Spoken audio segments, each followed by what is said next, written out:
Hello. Hey.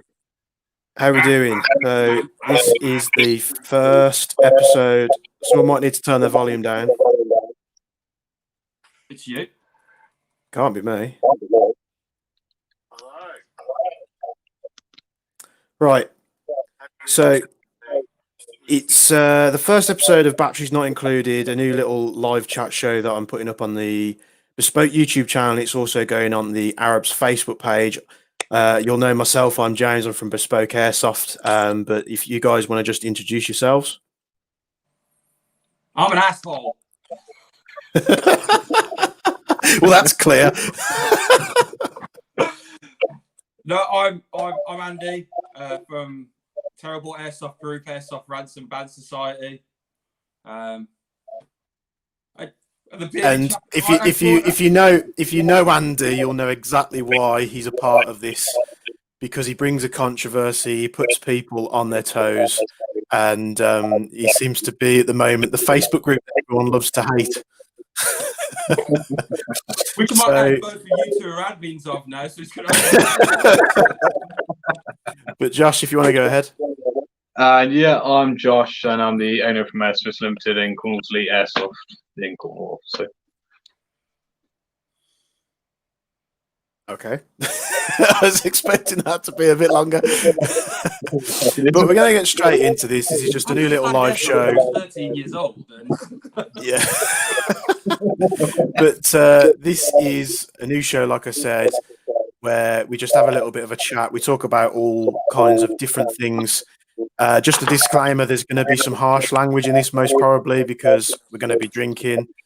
And probably in Andy's case, drinking more than us two. But there's going to be harsh language. There's going to be some difference of opinion. What I'll say is, don't easily get offended if something is said. But jump in the comments, let us know you're here, and we'll get straight into it. Throughout the show, there'll be top. What do you call it, Andy? Was it moments of fuckery? The top 5 fuckeries of Airsoft for October. So we're going to mix those in, and then we've actually got some bits and pieces to talk about as well. So the first one, I'm going to go straight in, which is a video that went up live on YouTube, and it got shared around the Airsoft community page, which was to do with dog tag Airsoft. Do you guys just want to touch base on what we're going to watch in just a moment? Some absolute dog shit. Pretty much. It's basically they're up further up from our way, but this is basically some players decided to video their adventures over at Dog Tag Airsoft, and some rather interesting footage was taken of how the marshals are running things, certain things which aren't really considered the right way. I think the easiest way to say it. Yeah, I think the best way is just to show marvel. So I think it was a hot piling steam of mess. Like someone had put, it was almost like the Airsoft equivalent of someone lighting a bag of poo on fire and leaving it on your doorstep. Pretty much, yeah, steaming pile of shit. Just the more that you investigate, the worse it gets. You know that banana. I'm going to put the video up now. Yeah, I'm going to put the video up now of what we're talking about. I've got it saved here on my tab. So if you haven't seen this, we're just going to take a look at it. So I'm going to play it first, and we're going to have a chat about it. So let's start this. First impression straight away from that still image. If you look at what he's holding here, you know we're in for a whole world of, let's just say, a good topic for discussion. Well, let's watch these first little few seconds, and we'll see what goes on. Oh, YouTube's just catching up now.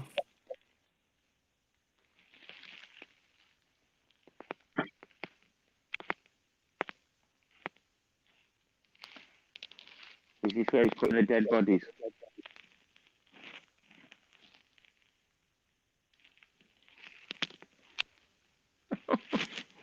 Oh, what a bunch of cheeky chappies. Oh, nice open carry there, son. Just stick that in the back of your fucking beamer. Yeah. gun cases everywhere.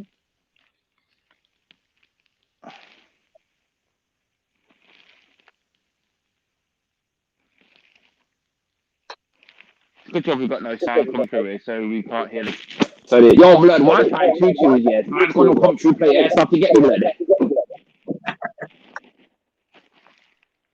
Oh, he's tracking and tracing.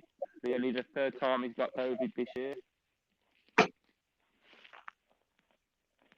What have we got here? I actually thought I had this video placed a little bit better.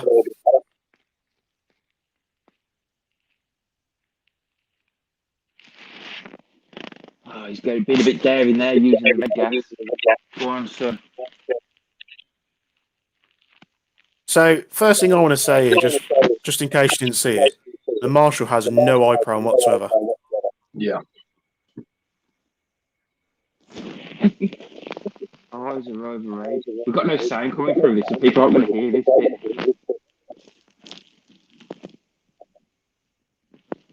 Can you hear the sound, James? Sorry? I don't think we can hear it. Can you hear the sound? I can, yeah. Or has it been playing with no sound? You should have said. Jesus Christ. You can tell this is definitely like the first one. We are technical. Josh, I think you need to sort out your phone because we're hearing feedback. So, share audio. This helps, doesn't it? So, you haven't really missed much. So, there's a guy's turned up to his Airsoft site. The first thing that you see is obviously he's one of them smoking weed anyway, so we're off to a good start. The Marshal obviously walks into where the chrono is to chrono the guns. He's got no iPro on. They've got masks on for COVID safety, you know. But what's COVID when you can lose an eye, I suppose. And just listen to what this Marshal tells this young lad that's obviously new to it. And it just tells you what? Does it tell you the FPS? And yeah, so we used to run it on FPS, but now we run it on joules because it's more of a universal way to determine the velocity of the BB. Yeah. What's it running at? Coming at 1.8, 1.18. That's not that great, is it? Well, for an AEG, yeah, it is a little bit hot, but because it's only a little bit over, I'm just going to say instead of being 6 meters, increase it to 8 meters just to keep it a little bit safer, right? Right, let me stop that right there. What did he just say? So first he said, right, you got a hot gun on the site. I'm shooting it with no iPro on anyway. And then he says, increase your minimum engagement distance from 6 meters to 8 meters because you've got a hot gun. Bear in mind, this is one of the marshals at this site. I'm not bashing the site. This isn't a site bash. Not what we're here to do. I just think this video is really interesting. I can't hear what James is saying. No? Can everybody hear what I'm saying, or is it just Andy?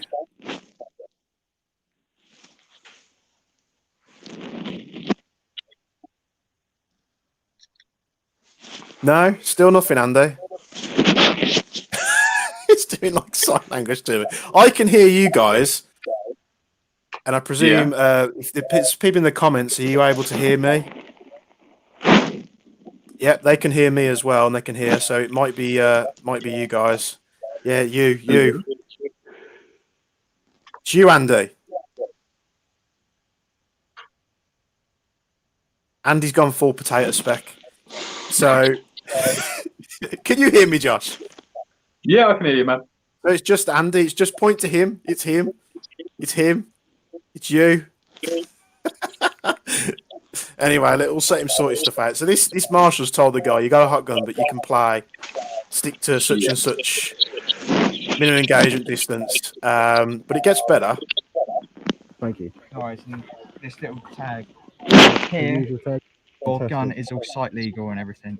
So he's just called it a hot gun, and then he said it's site legal as well. No,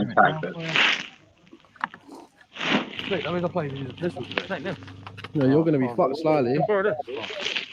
It's like this, bro. I'm gonna be running around with a machine gun, bro. That thing looks so dangerous. It's dangerous, bro. It's dangerous. I'm telling you that. So now you see they're walking Dangerous, out. bro. Dangerous. From here, yeah. They're walking out into the safe zone car park.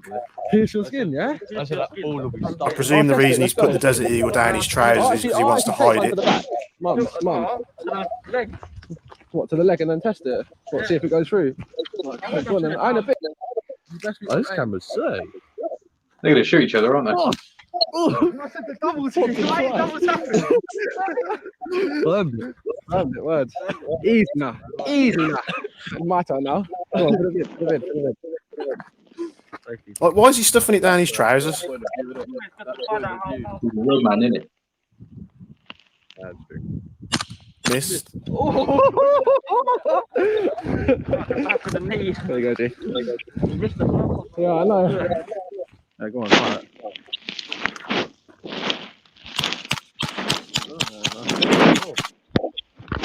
And we'll stop there because the rest of it is literally just a skirmish video. Yeah, like Alex is saying there, who actually follows a minimum engagement distance for an AED? Andy, it's you. It's you. Bloody hell. Andy's going proper potato speck on us here. Josh, just what do you think about this, what you've just seen? Major concern is number one, there's no real marshals monitoring car parks. So number one, that kind of makes you wonder how the security would be taken. Saying that they're only so to speak. Pets throwing guns as well. That's a big no-no. The car park's normally part of the safe zone, and you should treat it as such. I'm very happy shooting each other. And ironically, guy getting shot puts his eye pro on, mate your boy actually shooting the gun, which realistically is going to suffer from a ricochet. Just goes for the good old safety squint, as it were. Yeah.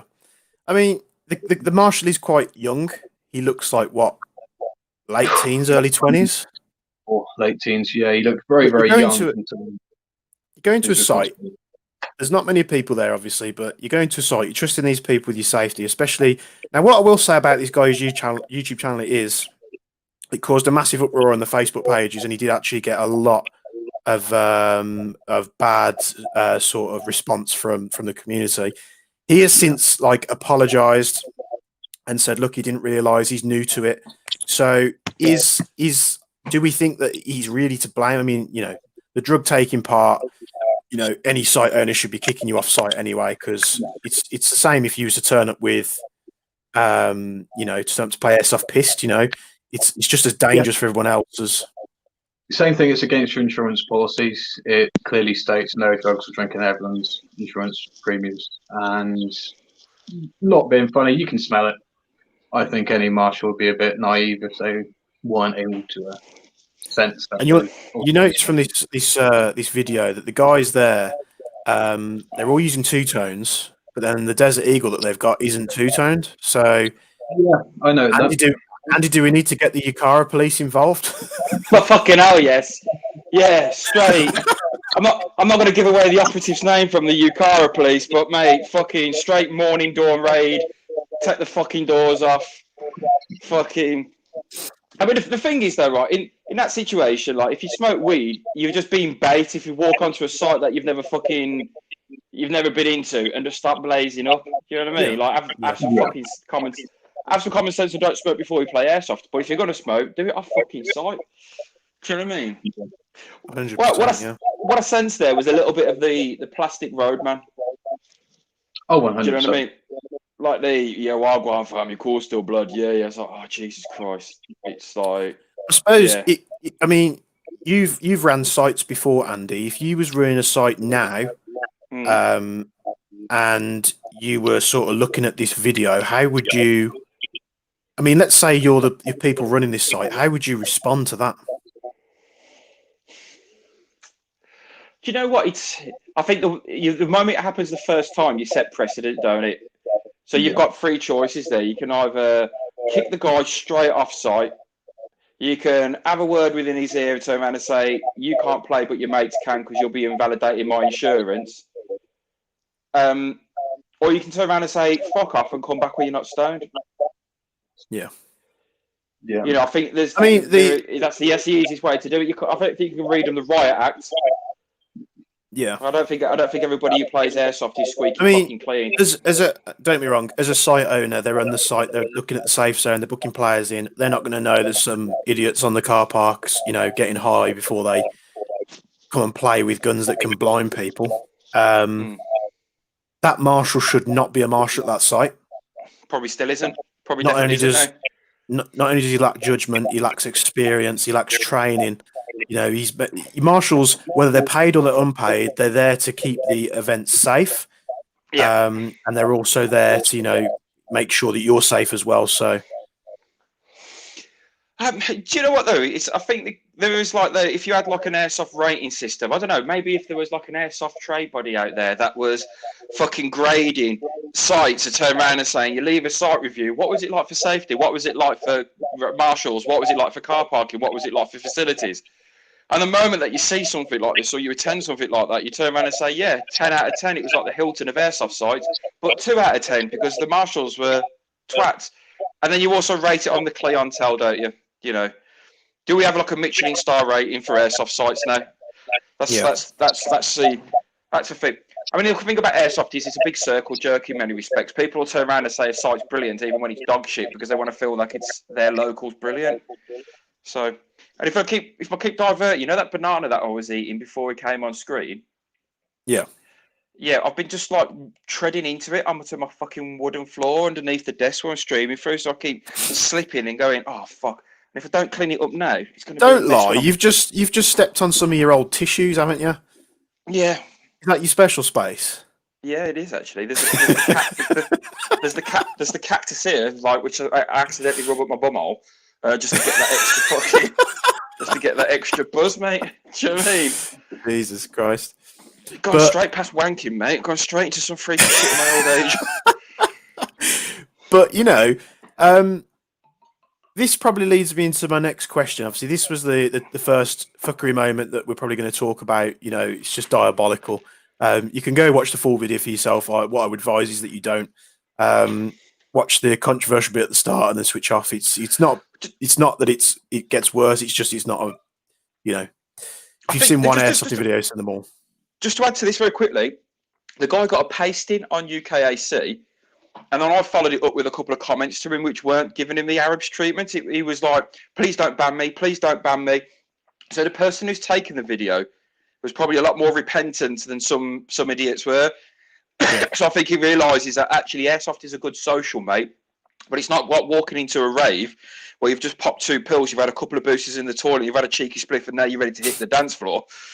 Do you know what I mean? It's like, yeah. But having said that, there is one particular famous airsofter who is apparently famous for sticking fucking boosters up his nose before he goes onto the game. And I would really like to speak to him. Yeah. But well, you know, it's another show. That is. It's another discussion. It's another accusation. Do I know that person? Of course you do. You know everybody. Okay. But what I was going to say is this is a perfect example on perhaps why you would need a governing body to set out guidelines and such, and sort of give sites guidance on, you know, but a governing body kind of sums it up. So that's going to put us on to our next topic, which is the Airsoft Trade Body here in the UK. Yeah. So if you have or you haven't heard about this, the Airsoft Trade Body is something that you know, a handful of retailers, wholesalers, everything in between, tech sites, everything. They were trying to set up a trade body. It's been going on for a manner of years now. It looks like it's gaining a bit more traction now than it has done. Mm-hmm. But I think what they're trying to do is set guidelines and help for businesses, have a trade body, like I say, a governing body, someone, basically an organisation that sort of overlooks it to help protect airsoft. Well, that's my assumption of it. How do you perceive the ATB? There's 2 things, or maybe 3. The first one, it's a place where people go to bitch about customers and goes to bitch about forums.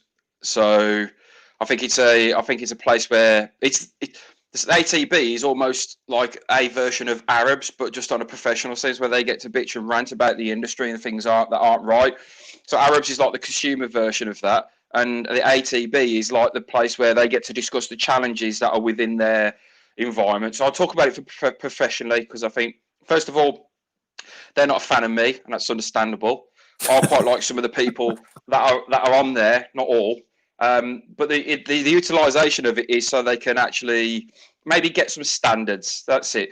But it's a very strong thing to say. Trade body. You know, when you look about body, an actual body of an organisation or a conglomerate, all those fucking key corporate cocksucking words. It's got to have a code of conduct. It's got to have standards. It's got to have legal precedent. It's got to be reviewed by solicitors. Then you've got to make sure that you're meeting all the right compliances for the products that you're selling. So you don't want to start selling shit that's crap. And folks, you've got to make sure that you're promoting ethical selling procedures. Probably you can't really say the Monopolies Commission, you know, but as such, you might actually turn around and say that they're controlling all the recommended retail prices. So it's the worst thing about it is it's what happens when you can actually set up a group and say that you're doing something and not fucking know how the fuck you're going to do it. It's like setting up a record label and not knowing how to write a tune. That's what it kind of looks like from the outside in. It's like, okay, it's a brave thing to say that you're a trade body. What are the top 10 things? What's your top 10 parts of your mission statement that you're trying to achieve? You know, by being a member of that, what are the key benefits to the retailer and what does that mean to the consumer? Yeah. And the worrying thing about it is that it's quite clandestine in a sense that, you know what, it's one thing having a trade body, but what's it mean for the customer?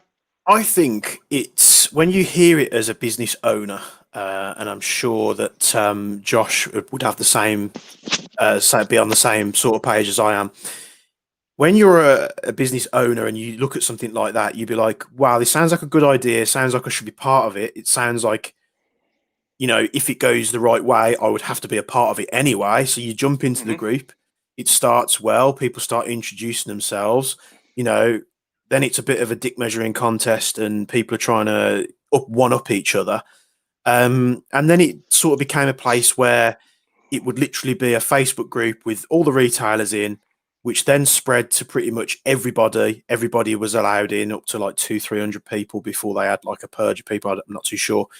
And it became one of those places where, you know, a retailer go in and say, oh, I'm looking for a, you know, Tokyo Marui P90 or something like that. Does anyone have one in stock? So it weren't actually like a trade body, more of like a discussion group and just like a Facebook group chat, but for like, you know, business. I'd say businesses only, but it was like businesses, influencers, media, which I didn't have a problem with. Then it became a bit of a thing where, you know, sort of the more prominent businesses that have been around for a while were trying to shit on the little businesses. Obviously, there was arguments going on this way, the other. People were playing victim, people playing point the finger. Just an absolute clusterfuck that you can think of how this thing will go. And then people started dropping out, and then certain people that, you know, we'd know, but I'm not going to name the names because it'd, you know, spark an uproar and stuff. I'll tell me after and I'll put it on Arabs in a bit. And, you know, it's the type of thing, if you said, it's one of those pages where it's good to a degree. Not a lot of stuff gets shared out of the page, or it doesn't now compared to what it used to, because bear in mind, this page of 300 people, this isn't the first Arabs page, the first ATB page. I'm getting mixed up now. It's like the second or third, and now they've set up another one, which is called ATB members. Yeah. So it's like, well, that's sort of saying that there's loads of people in this group that shouldn't be here, but then they can never agree on who should be there or what credentials you should have or what you should have in place. So there's now a third group, and now people are getting into that. So you think, right, this is now an ATB members page where all the retailers and wholesalers and site owners can go in, but they need to be verified before they get in there. So you think, oh, brilliant, I'll now sign up to this new group. You know, you speak to the people that are setting it up. They know who you are. If you need to send off some credentials to prove that you've got a business or such, you can do. That group is now sat at about 80 odd members. But then you see people in that group that are playing business, or they're playing site owner. You know, again, not to name any names because I don't really want to throw shade in anyone's direction, but you'll know of a few. To the point where now I'm thinking he's like, well, I'm here to sort of, security for my business, security for the hobby. Where do we take this? Do we take it in a new direction where we look after the hobby, much like what UCAPU does, but for like a whole governing body type deal? And then there's people in there that shouldn't be in there, or they're playing business, which, I haven't got a problem with whoever's in there, but if you're going to have a discussion on a fair playing field, everybody needs to be on the same page. And you wouldn't have a cancer support group and then have people going in there to sell their car, would you? It's going to be very specific. It's going to be very specific for what it is. Yeah, I mean, let's put it this way: it's a strong thing to say that you're a trade body. That's the thing that's strange. I look at it from almost, without being rude, like an autistic level of going, it is what it is. I'm going to take you literally what you're saying. You're an airsoft trade body. Okay, so what exactly does that mean? Is that rules, regulations? Is that a set of standards? And no one can really get to the bottom of it. When Ed was on, Ed Leo from Combat, like he said something which was pretty profound, and it got me to change the idea about what it could be. So I'm not going to talk about people say, well, Andy doesn't run a business in airsoft. You're probably right. Or are you really? But the truth is, he said something about networking guns. If somebody wants something for sale and they haven't got it in stock, that you could pass it between you. Okay, so that's like an airsoft trade network, a little bit like how the car industry works. Like you're all dealers, you all want to sell the same kit, but then you've got a gun in stock which you haven't sold, and then somebody else wants it. If you've got an agreement with all the shops that you put each other's stock availability on, so if you sell something and it's available, and you can transfer it. So let's say, if you know what, you want that 416D, whatever, but I need 2 Glock 17s that aren't going to get me sued. So I'll tell you what, you can have my 416, and I'll have your 2 non-licensed Glocks, and then we'll do that trade. That's a network. So it's an airsoft trade network, not an airsoft trade body. The body, in actual fact, should stand independent away from any ownerships. So if you're a body which encompasses everyone, you've got to have some sort of impartiality. That's what it hasn't got. It doesn't have impartiality. Now, the person who's the new chairman of the ATB is probably one of the most reputable business owners out there, from what I understand. He's got the license for Umarex. He's based up in Scotland. He's got good online presence. He's got a legitimate business. He's responsible because he does real steel. He's well thought after. Chances are that Mr. Land Warrior isn't going to go out there to try and rip everybody off around the whole of the UK sales circuit. He doesn't look like he wants to monopolise airsoft, because he probably makes, for every £10 that he makes on BBs, he probably makes 20 quid on proper real ammo.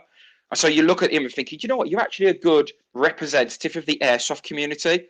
That should be going to an independent, impartial body. And I think that's a thing where I go, really? An airsoft trade body? No, that's you need to not have a business. You need to not have a vested interest. You need to not have an ulterior motive.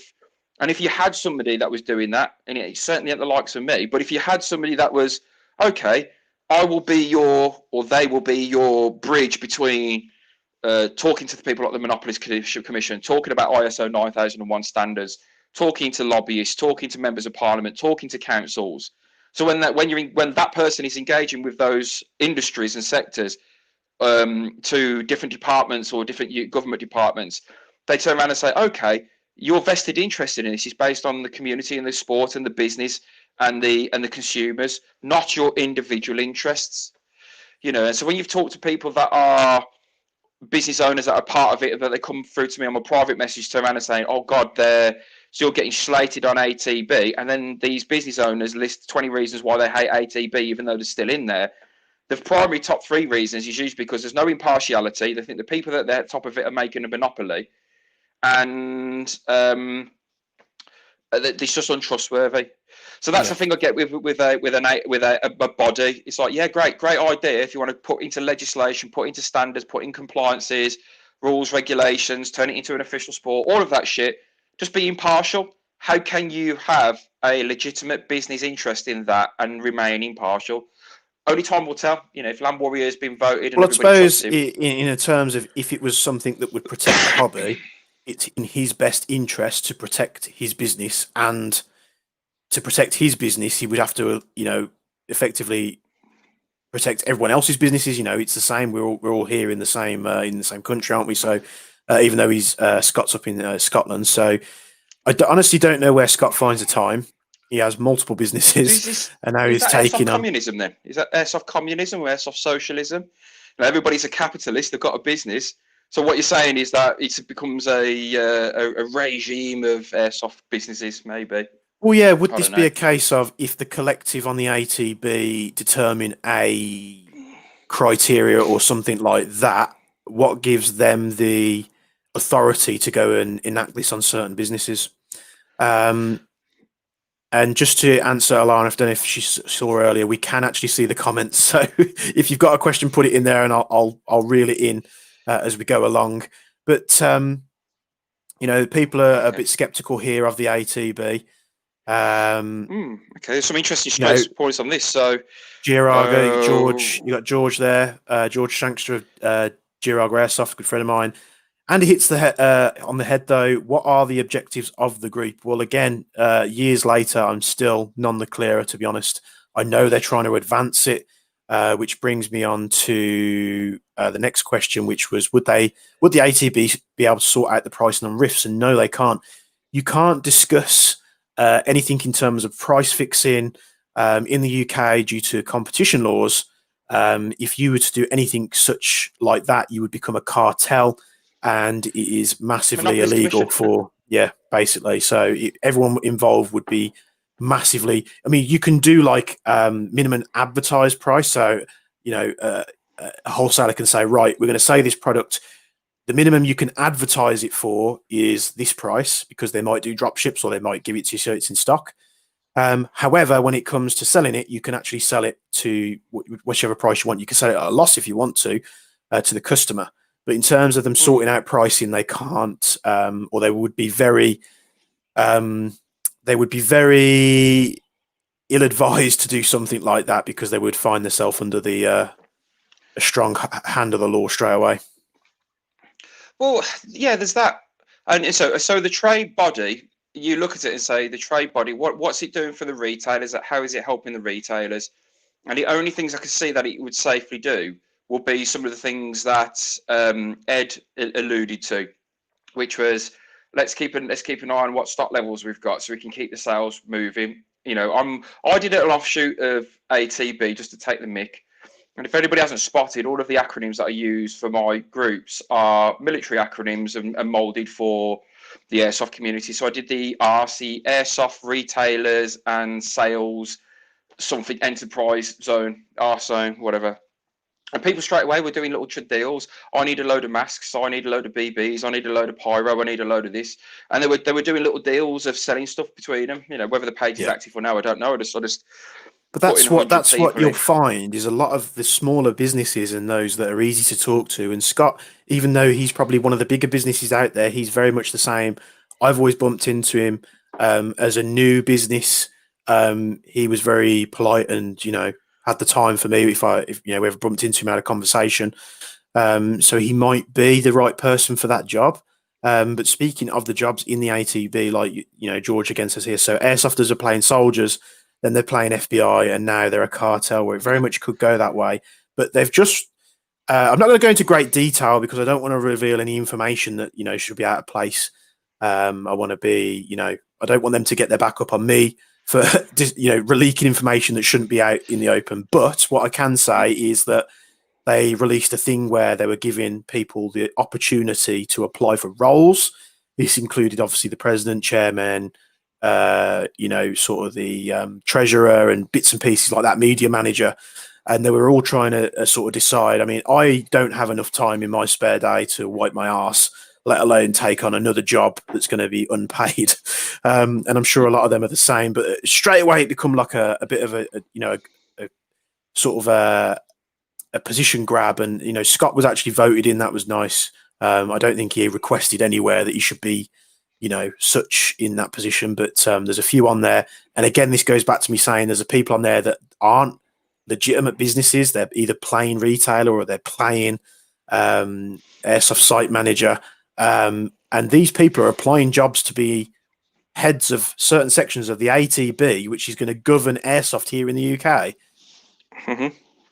And, you know, on another note of that, there's someone in there. Again, I don't want to bash him because, you know, if you've made a mistake in your life and, you know, you have hold your hands up, you've made a mistake, you've made a stupid decision and you've been penalised for it. But one of the guys in there was you know, was mentioned to me earlier in a message that the guy was locked up for doing shady practices, whether it was stealing equipment out of the stores, you know, or in that, and That old chestnut. that guy's the treasurer of the ATB. And Well, you don't know get me what? wrong, It's just like having a I'm not, conservative government, isn't it? Having a load of people that have probably done a bad shit in charge. yeah, you know, I'm not. I will never judge someone until I meet them, but it doesn't set the right example, especially when we started talking about the ATB. And the first thing one of the commenters said was, "Isn't the guy that's like pushing for treasurer or chairman locked up for this, that, and the other?" And as a trade body going forward, you don't want that, do you? You don't want that. You don't want any negative press whatsoever. You want to be No. because you're going to be setting the example basically to businesses and, you know, consumers and the airsofters alike. So. Yeah, it is. I mean, you know, exactly what you said. You don't know the circumstances of how that offence or that prosecution has come to light. But when you actually look at somebody in a particular position, if somebody had committed an offence that was related to football violence, but now they're dealing with money and it wasn't fraud, then they're probably all right. But if you're dealing with somebody who's the Treasury, taking care of memberships and contributions towards a trade body, which obviously needs funding at some stage, because if they're going to go for full ilk, they're going to need to pay for solicitors to draw up contracts. They're going to need to draw stuff to do with lobbyists if they want to speak to Parliament, if they want to legally set precedent on something. You want somebody who's relatively squeaky clean, to say the least.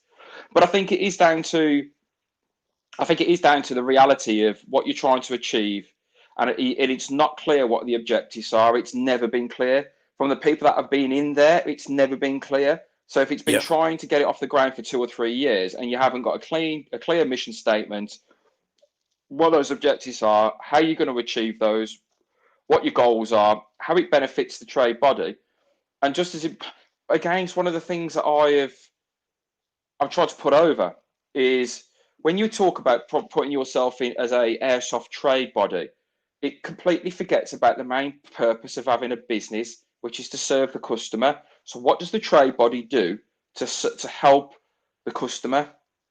Do you know what I mean? Does it turn around and say, if the trade body was to do what Ed Leo was turn around and say, the trade body guarantees that if there is stock available in the UK for you to fulfill an order to your customer, that you will fulfill it within 48 to 72 hours of you receiving an order from that shop.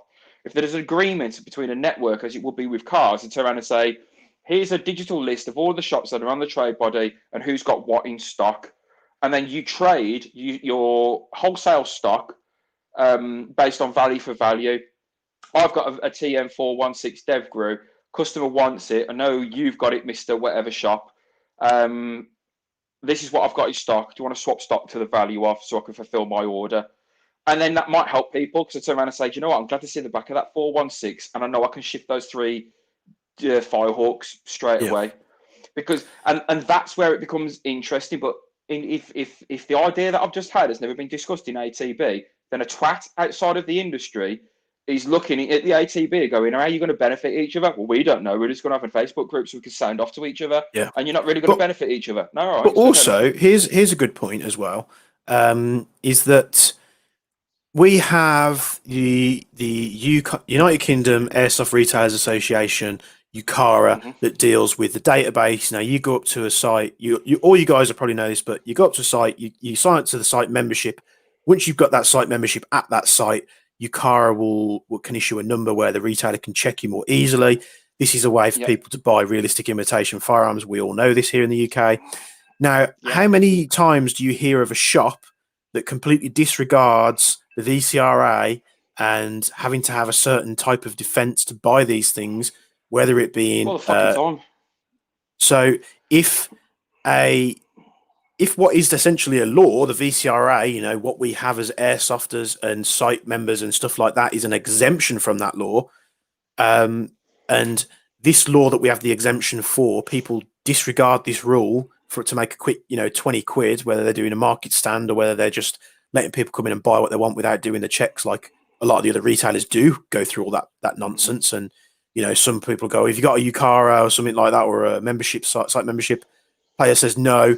Company wants to make that sale anyway because they need to meet their criteria. They're probably struggling due to COVID and a lot of other things.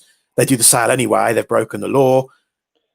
If that law can't stop airsoft businesses from making these certain mistakes, what hope has the airsoft trade body got to set these regulations in place to stop businesses doing malpractice and ripping people off? I think that's where you have an independent, impartial person who talks to shops and goes, how do you separate the two requirements to make the process of achieving a sale more easy and to meet the requirements as set by law? This is just basic fucking solution selling. This isn't like customer service. Oh, you want a gun? What's your budget? I'll sell you this gun. This looks at a wider problem and turns around and says, what's all the shop's problems? The problems are it's quite restrictive on who you sell the guns to, because you've either got to check membership or you've got to check UCARA, and it's frowned upon. You get this reputation of this, that, and the other. And then the customers want it to be easy. And the conversation always revolves around the trade body. The trade body is just one part of the puzzle. It's how does it benefit the customers and not restrict them? So how does it encourage sales and encourage responsibility? So you need an impartial trade body which turns around and goes, okay, well, you want to solve the problem at hand. Is you want to sell guns and they want to get them easier, and the government want to be able to know who they're selling guns to. So you see, every fucking gym in the country has got a gym card, and you scan in. So you touch your card, you have a card system, and you've got a fucking digital reader on it, each and every fucking site and shop that turns around and goes, okay, you must have been playing at 3 sites in the last 55. You talk about UCAR, I'm not going to UCAR bash, but it's like, am I a more legitimate airsoft to go into the same site 3 times in 3 months or whatever it is? But if I go to 20 sites every week, but never the same site, who's the more legitimate airsofter? So straight away, the UCAR model is fucking flawed. So you think to yourself, well, that's flawed because I've got to wait for somebody to become a customer in over 56 days.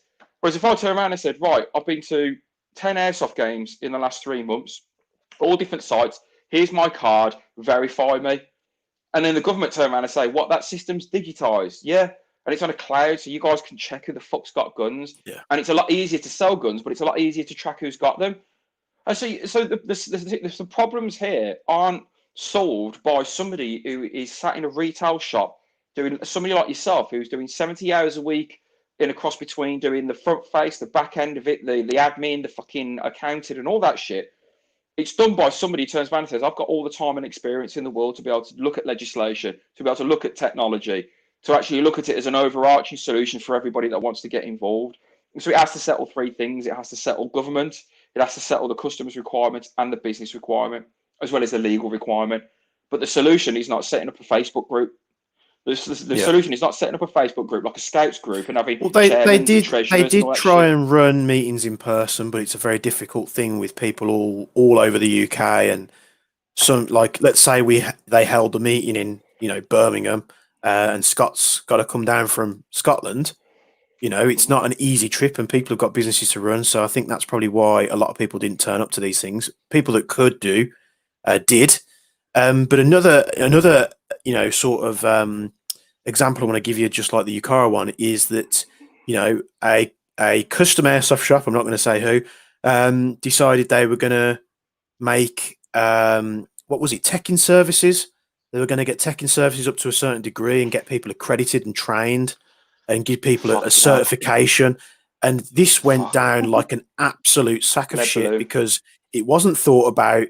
It was basically like, right, we're going to set up this body. We're going to tell you or give you the accreditation to give customers the peace of mind that they're going to come to someone that's got the certification. You're going to pay us for the course.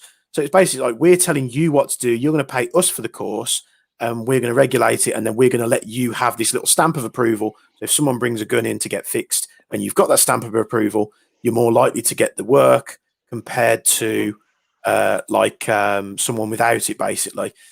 So that obviously went down like an absolute sack of potatoes. When you heard about that, what was the first thing you thought of?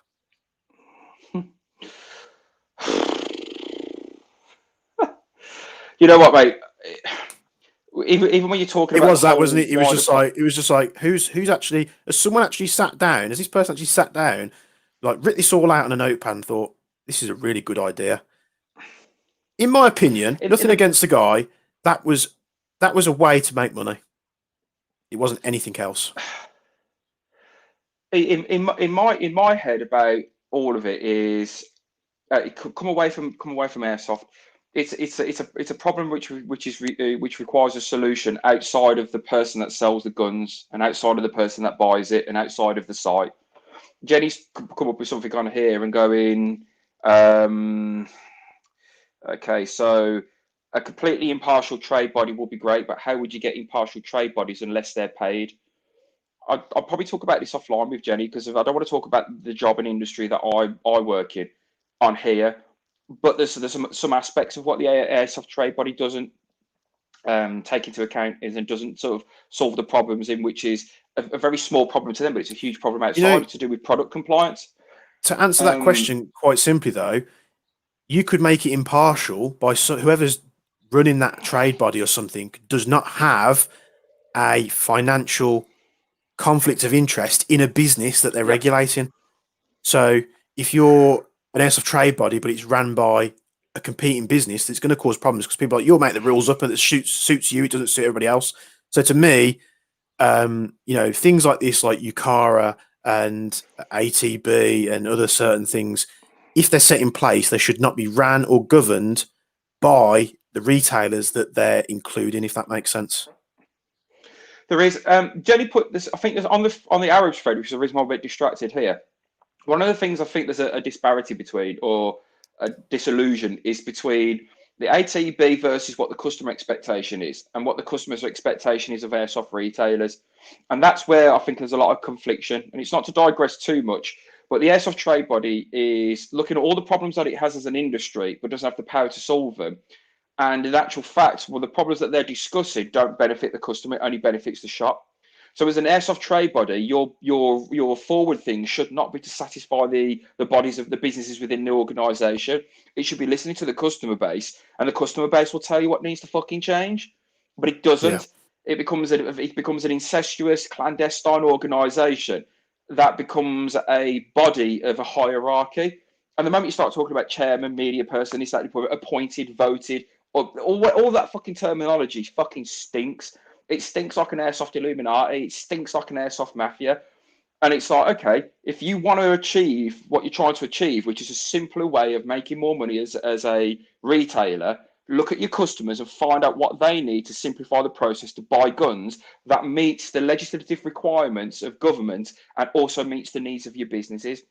Unless it's customer centric, everything you're talking about is bollocks, because there's two parts of it which are more important than the business itself. It's a privilege, not a right, to run a business. That's what people don't understand. So it's I think as well is this is as well a reason why when I mean, Andy's known for his live streams. He does them on the Arabs page. I've been able to be a guest on that for a couple of times. And when I had the idea for this show to get it on the YouTube channel, I wanted to incorporate Andy from Arabs, because you do have, what I like about you, Andy, is you look at something and you pick it apart, because let's face it, that's what needs to be done. And I think that's why the ATB has had such a knee-jerk reaction to both yourself and the Arabs page. Yourself and the Arabs page aren't the issue. It's their knee-jerk reactions based like, well, you can't question us, or who is this guy? What, he's picking us apart, he's criticizing us, this, that, and the other. I just want to touch upon something there. Just give me 2 minutes and I'll quickly get through it. I posted, and thanks to Tim on Pew Pew, thanks to whoever runs Airsoft Community, and thanks to my group, I asked a question about MOSFETs failing. So has anybody ever experienced a MOSFET fail where it's made the gun discharge on its own accord? And lo and behold, everybody named a particular manufacturer in loads of instances and particular techs where they've had these upgrades done and these guns have malfunctioned. My job is to deal with compliance in the military sector as well as the commercial world. And most of the guns that are experiencing these problems have either come from a manufacturing source where they haven't gone through the right compliances. And what that has meant is that the products themselves are unsafe. So if somebody's fitting a MOSFET to a gun which discharges in the safe zone, it's in breach of its CE compliance and it's in breach of its safety standards. So what you're actually talking about there, is that the EVOs that go off with electromagnetic interference? Something along those lines? So basically, somebody's got a PTT. you press the PTT, it emits a radio frequency or an electromagnetic discharge, which then interferes with the board, which then causes it to malfunction.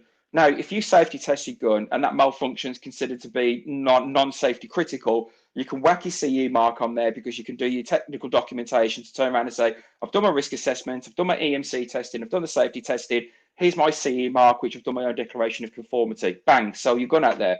But there are people out there. Oh, Andy's gone.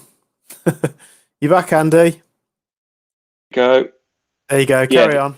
Somebody trying to call me. So, but people are manufacturing, modifying, and they call themselves techs, but they're not. They're manufacturers, and they're modifying guns and putting it out in the market, and they're not safe. I don't think for one fucking second the Airsoft trade body has ever looked at that. No. I'm going. Well, okay, that's the thing because I think that the trade body, again, like I say, I joined it because it was giving you the right vibes as something I need to be a part of or something I'm going to have to be a part of. But I think there's been such a hard time setting the thing up that, you know, up until this stage, which has been a couple of years, it hasn't really gained traction and gone anywhere. It's only recently when people have started to get G'd up and, you know, started saying, oh, we need people to do these certain roles. They started the ATB members page. For those of you that are joining now, just that weren't listening earlier, you know, and refining who is, you know, eligible, shall we say, to go in there. So I think, yes, these things 100% need to be sorted out because let's face it, you know, it's going to catch up with us at some point. But how can you even start discussing things when you don't have everything set in place and people talking on the same playing field where people don't get bent out of shape and butthurt if you go against their opinion or something like that? To me, that ATB should be filled with as many different opinions as possible because that's the only way that it's going to progress and evolve. You said, I mean, I'm not going to digress too much. It sounds like I'm talking some psycho babble here, but you gave me a compliment earlier on, which is to say, you know what, Andy, I like you because you take a wider perspective. So to do my job, I get psychometric profiling, and in my workplace, I come out as this thing called an ENFP, which basically means I'm extrovert. I need information. I go on my feeling, but I have a wider perspective. The opposite of that is something like a INTJ, somebody who's introvert. They need information. They look at technical information and they make a judgment straight away. And the problem is with the ATB, it's full of judgmental people. It's full of how is this going to affect my business? How is it going to benefit my business? Those two things. That's it. It's a trade body for airsofters. It's like, hang on a second. If you actually looked at the industry outside of your shop walls, you would understand that the core problems are how do you satisfy to meet the need of your customer base by making them compliant with legislation? And that's the fundamental basics. Until you've achieved that and gone, I tell you what, Yukara, great idea that you've got, but your database isn't really GDPR compliant. You've been hacked to fuck, so maybe you're not the right way to go. How do we make this more clear for government to see who's actually got hold of genuine guns? You know, to see who's making purchases. How you record purchases to see who's legitimate. You know, if you look at Yukara, when I have my own site, it turns around and politely, in a way, say if you know that somebody's a genuine airsofter, you can put them on your page. You can put them on you can register them as a Yukara member. Just give them a membership if you know that they play airsoft. Great. Yeah. How many sites have done that and turned around and gone? No, the sites won't do that because the sites want you through the same place, you know, 3 times a year. So that's almost monopolising the principle of getting a Yukara. And I would always argue that in whether it be in front of a person or whether I was a lobbyist or I was part of the ATB and went, fundamentally, Yukara is flawed because what it turns around and say, somebody who has gone to their local site 3 times is more serious than somebody who's gone to 10 sites in 3 months all around the country. If I went from here to what's I like Mark Greenway Stormtrooper is cool because he's got green fucking. He's just brought up a point. It's basically saying if he bought something from a shop, it had a problem, they declined to replace the fault. Who would you go to get your money back, or is it suck it a buttercup? No, there's actually it would just be either trade standards or anything like you do have rights as a you know a customer. But I doubt that would be something that the ATB would regulate because they wouldn't have the authority to tell a business to give money back or a certain way. You'd have to go through the proper legal channels to do that. But what we got here, I mean, the things come through on Facebook, but I can't see who the name is, Andy. So you'll just have to tell me. Okay.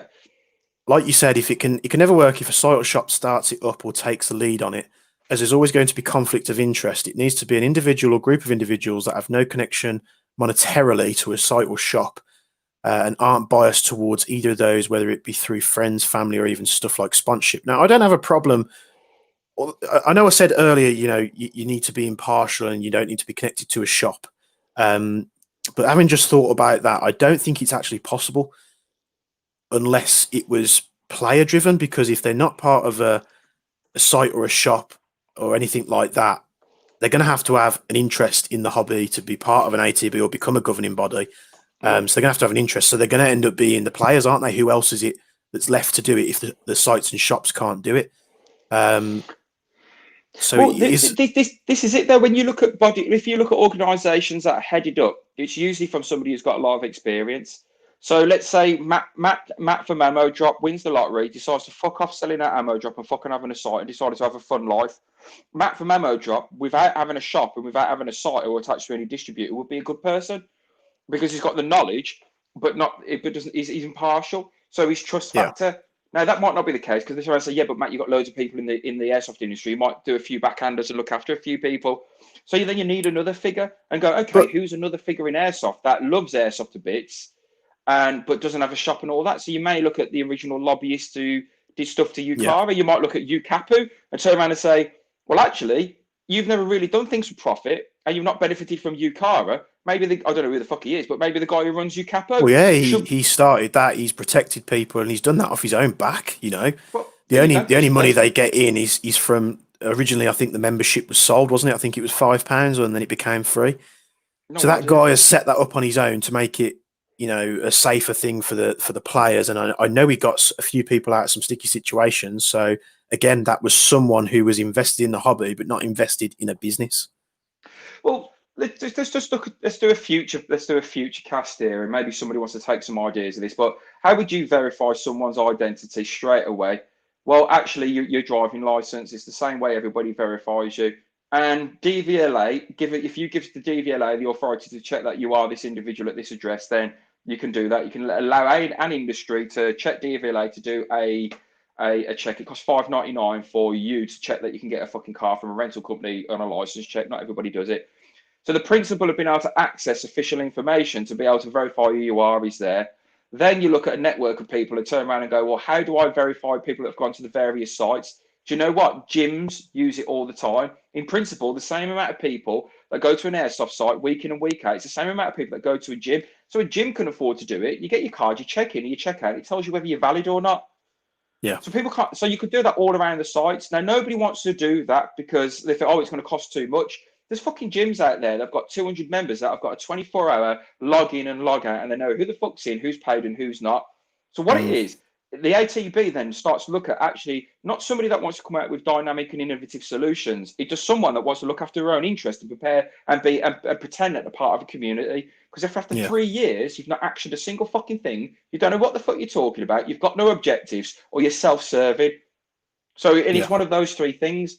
Now, the only person that's ever come out of said anything from what I understand in an ATB, because people say, how the fuck do you know what's going on in ATB? Because about 10 shops and sites will come to me on my Facebook and turn around and say, oh, they've been saying this about you. I would love nothing more than a couple of the other shops to pipe up, get on something like this and voice their opinions. I'm all for the opinions, and it's probably the reason why I always sit in the ATB group and the ATB members, literally just paying attention to what's going on. Because at the end of the day, you might say, well, you're sort of sitting, taking a back seat to the ATB, and you could very much look at it that way. But I don't know the first thing about running a governing body, especially an airsoft governing body where it's never been done before. It needs to be set up. And if, 200, 300 members in a group can't figure it out, there's definitely, I'm not going to be the person that figures it out. And to a point where it's a time frame thing, a lot of us, everyone in that group should have a business in airsoft related anyway. Where you find the time, because I am literally flat out all day, 6 days a week with just the retail side of things. So where are you going to find the extra time, not only to run, and honestly, I don't know, all hats off to Scott if he does pull this off, because he's such a busy man. He's got a distribution business, he's got a retail business, he's got he's doing all sorts of things like coffee and beer, and he does axe throwing and He's just a multi. He does firearms and stuff now, doesn't he? Coffee, beer, and axe throwing all in the same thing. Fucking sign me up. And real guns as well if you want to go to their shooting range. Can you get stoned and snort cocaine while you do all that stuff? And we'll all have a day out to dog tag airsoft. Fucking brilliant. Yeah. Let's go see that expert in chronoing.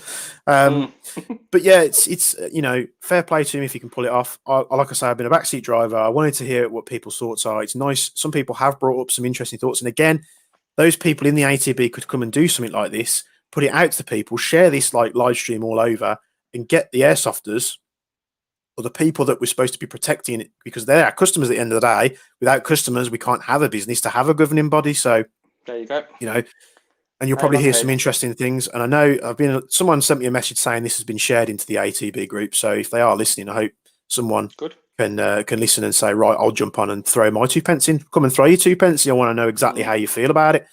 But for now, that's the ultimate question for the ATB. How are you benefiting the customer? We know how you two are going to try and benefit each other, whether you get round to doing that, because you'll come up with some objectives and all that. What is the ATB going to do for the customer? How is it going to make the customer's life easier and the hobby safer? Yeah. If you can't answer those two things, stay in your group, have the conversation until you can answer those two questions. Stop with an knee-jerk reaction. I might actually go set up a limit. I might set up a limited company, go and buy some stock in and set up North Devon's first airsoft shop. I'll only sell fucking two-tones, and just so I can legitimately go into the ATB to say, "Come on, let me in. I'm a shop. Let's see what you've got to say and what you want to do. How are you going to help people in North Devon buy more airsoft guns? Yeah. And how are you going to help? How are you going to make the hobby stay safe? Tell me more." We might revisit this when we've got a bit more information, but we'll see how it goes. I know they've announced all the roles now, so hopefully, and like I say, I am for this if it goes in the right direction. They can get the ball moving, and I'm happy to participate. But at the moment, I don't understand what I can bring to the table other than being a part of the ATB and being a member. So whether that becomes with like a membership fee, because things are going to have to inevitably be paid for. It's not a free thing.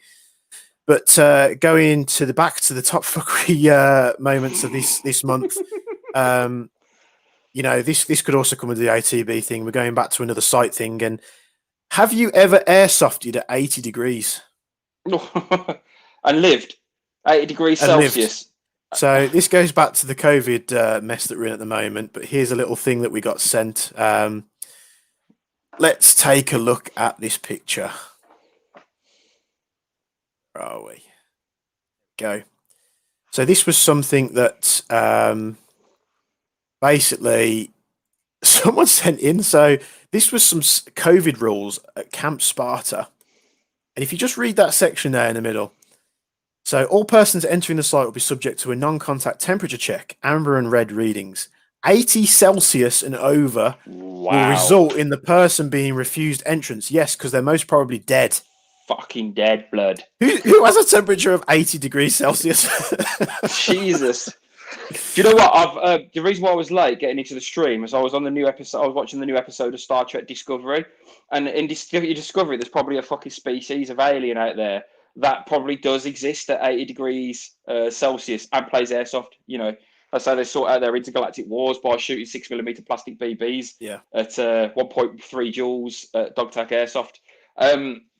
Yeah, I mean, you know what? It's cool. I mean, that was on Arabs, and we couldn't say Arabs really. Yeah. Like they'll find one little scrupulous little spelling mistake or something and go, really 80 degrees Celsius. Yeah. Wow. Is it bad for your health? What I wanted to lead this into, though, this is why I've included it, is have you been to an airsoft site during this lockdown procedure where we should have isolated, we should have kept to parties of 6, we shouldn't have mixed with other households? Have you been to an airsoft site during this pandemic? Oh, yes, I have. I've been to 2. Okay. I've been to Rift Redcon, and it was pretty on ball. Yeah, it was about as best as it could be.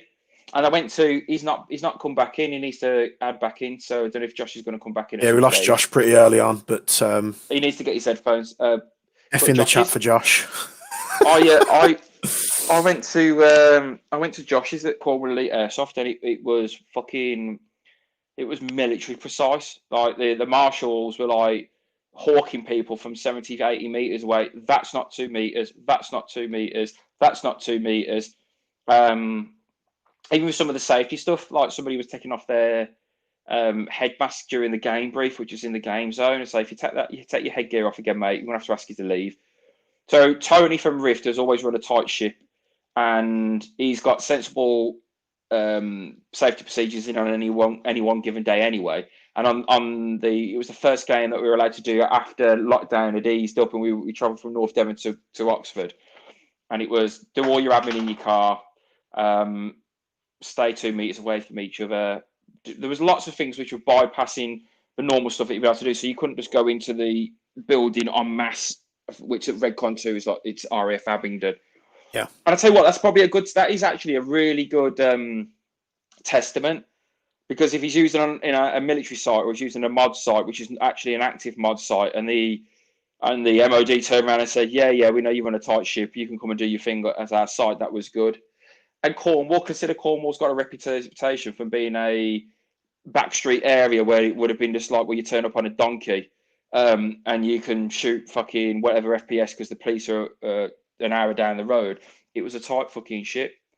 So yeah, I've been to 2 and I've really enjoyed it. I didn't have COVID in the forefront of my mind at all. The one I was most worried about is we did the Gangster City event at Camp Sparta. At Camp Sparta, it was Camp Sparta, wasn't it? I'm pretty sure. Yeah, the one where players are 80 degrees Celsius. We did get checked on the forehead with the measurement. Now, I don't know. To me, that is a really stupid way of checking people, because let's say you sit in a hot car with a heater on, your skin temperature on the outside is going to rise. Yeah. Or alternatively, let's say you had a high temperature, you sit in the car with the aircon on, you cool your skin temperature down a little bit. I mean, I don't know. Yeah. I'm no doctor. I don't know how that stuff works, but to me, it just seems like a bit of a silly way to do it. But nevertheless, they need something to show that they are actively looking for players that, shouldn't be on site. But I was getting pretty sketchy because, we'd waited for this event for a full year. It had been delayed. It was meant to be in like June or July-ish, and then it ended up getting delayed till September. We do this event pretty much every year. I've been trying to get you to come and join us. It's a good laugh. It's ran by West Mids Airsoft. And if one of the things you know about Paul, if you don't know him already, he really does know how to run a site and an event. Love Paul. And we got on site. They were keeping to the COVID rules. They had one-way in and out systems of the safe zone to pay and to get you to the thing.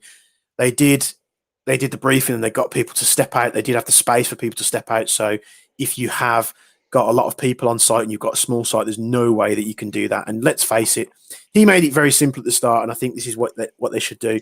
He said, I'm going to tell you the rules now. You need to stay meters apart. You need to social distance. You need to be wearing your mask if you're indoors and you're close up with people. These are the rules. Now it's your responsibility. I don't want to see people with GoPros on showing people, hugging and stuff, for want of a better phrase. And then putting it up on YouTube saying, this, that, and the other, because he told everybody what they had to do. From that point on forward on that in that brief, if you filmed or if you was next to someone, that was your responsibility. And I think that's probably the only way you could do it. We were quite lucky. The event actually went ahead. We had a great game. Things kicked off there with, James Bailey, which, let's face it, he was going to anyway because he's like the number one target no matter where he goes. Love him or hate him. Did well at that game, though. Did well. I love them booby traps, which weren't booby traps. But, in his defense, and I've said this to other people, in the briefing, when it was determined booby traps, I was pretty much on the same page as you couldn't have tripwires. That's what we were told by the marshal. You couldn't have tripwires. So that's like crow scarers or anything like that. The little 12 gauge things on a stick where you have like a fishing wire, no remote debts, anything like that. And, if you pick apart his video, you can look at it from both perspectives. You can look at the perspective he's doing wrong. You can look at the perspective that he's within the rules that he's been given, which to me, he was, because I was there and I had the rules. A grenade on the floor like that between a door, and the marshal saying to him, well, if someone's crawling on the floor through the door, why would you crawl on your belly to go through a door, for one? And what difference is a pyro on the floor compared to someone chucking it at you? There's that, and there's another aspect of it as well. So one of the marshals from Gangster City is in there, very good friend of mine, Robin Lane, and her sister's in there, who's unfortunately got COVID, and she's got no temperature. So goes to kind of correspond with what you were saying. That maybe a temperature check isn't the best way to decide whether somebody's got corona. Exactly. Who knows? Maybe the best thing about corona is to get it and build up an immunity. Who knows? But robbing Marshall Gangster City, and I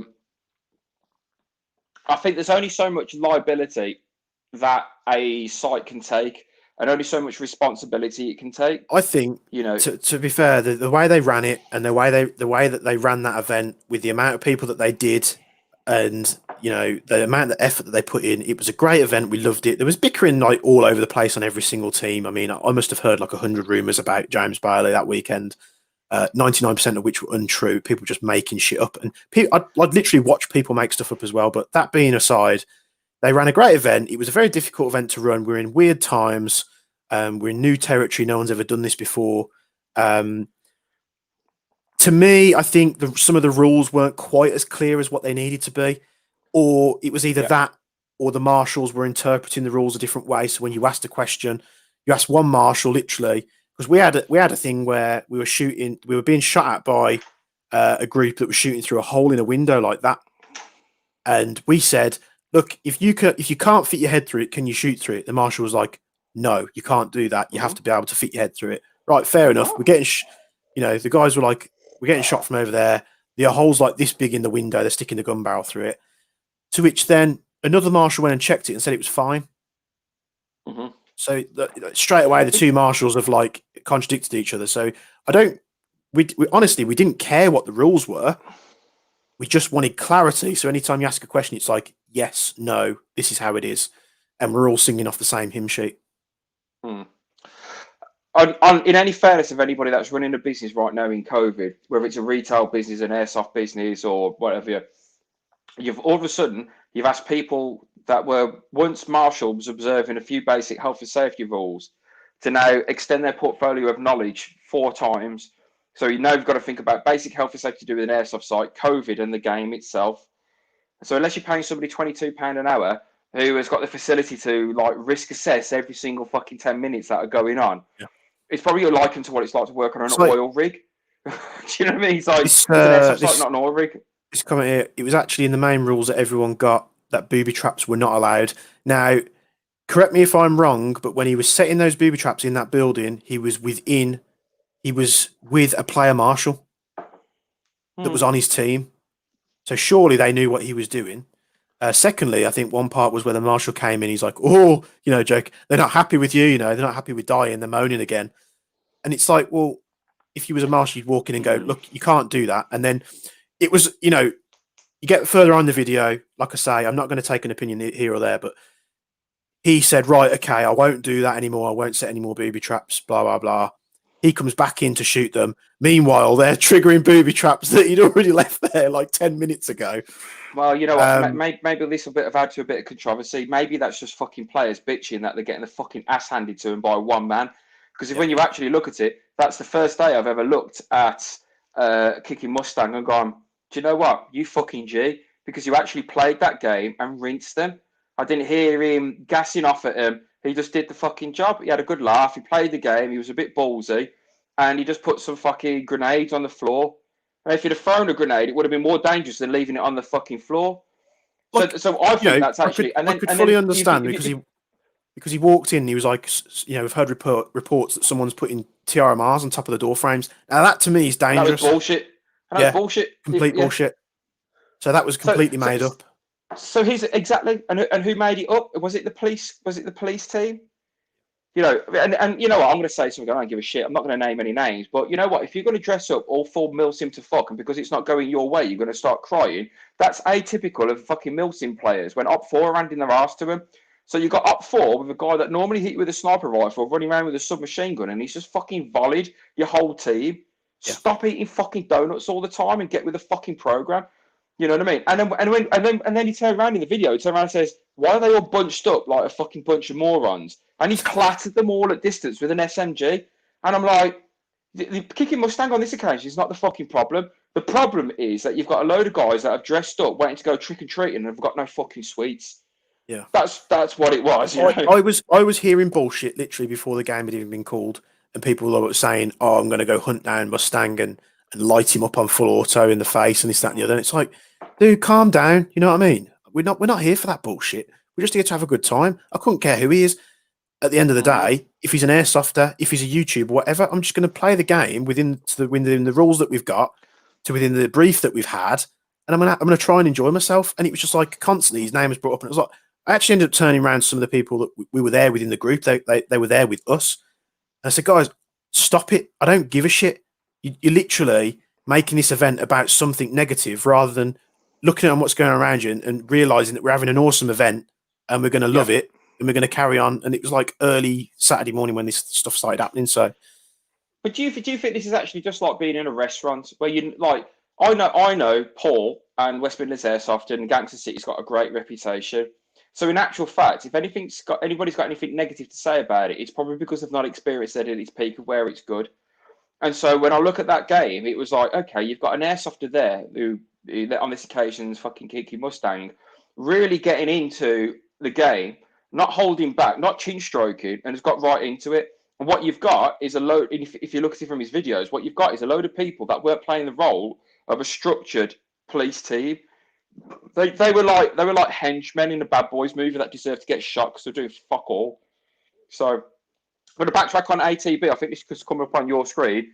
Jenny Juarez, who is the media coordinator or whatever role, that sounds a bit flippant there. Jenny's a lovely woman. I'm now looking after media for ATB, so I'll come back to you guys with the new objectives of ATB UK. There's been a lot of movement to discussion regarding the role in ATB in Airsoft, which has come about due to the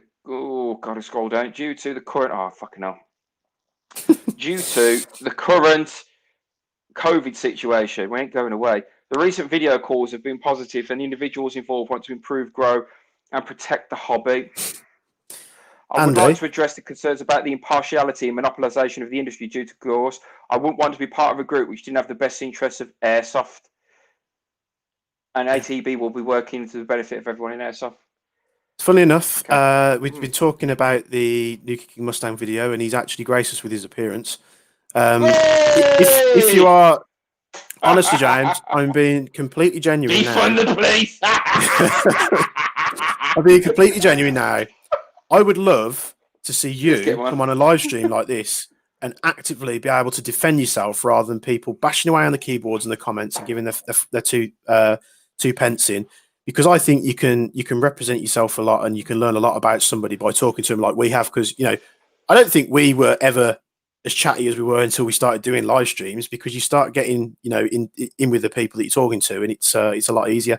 So James, if you want to come on, like I say, I'm completely impartial. I've never had an issue with you myself, but I'd love to come on, and I'd love if you came on and spoke to us and we talked about some of your videos, perhaps your most controversial moments. I bet Andy would love that one. No, what I would like to know about him, this is going to be hopefully it doesn't blow a few things wide open, is that I know of somebody that knows James outside of Airsoft that still thinks he's a smart bastard. That actually turns around and goes, yeah, I know him. You guys know him as Kicking Mustang, but I know him of him, and this is his background. He's wildly intelligent. Now, that person I hold in high regard because of the position they're in another industry. And there's another person within Airsoft that turns around and goes, Andy, I know what your impression might be of him, but I know this guy and you know me. He is not that person that you think he is. And I've gone, okay, let's take this on board. Now, there's a few things with Airsoft I've realised that in actual, when there's a gravitational hate towards somebody, it's usually because they're doing something right. Do you know what, though?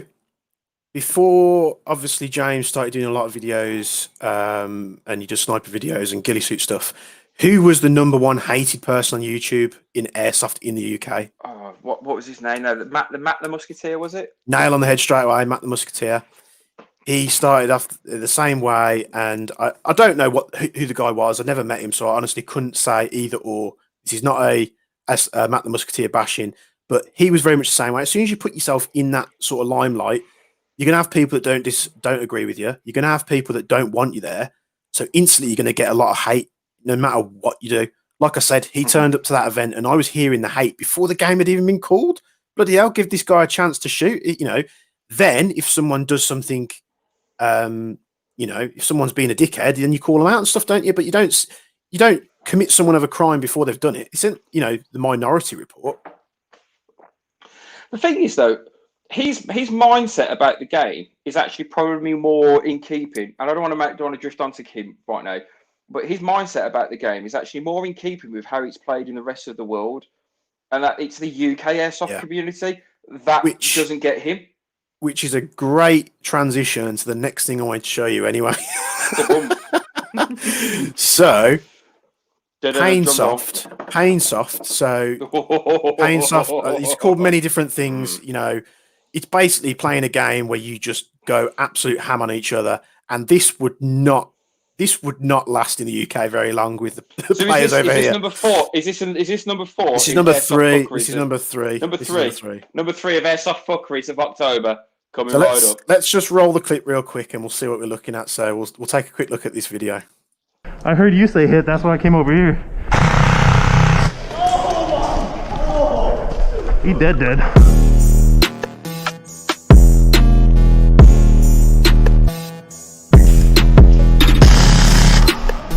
He's out!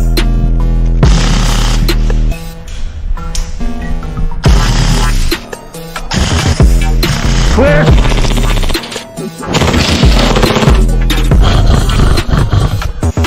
Dom, you up? Yeah.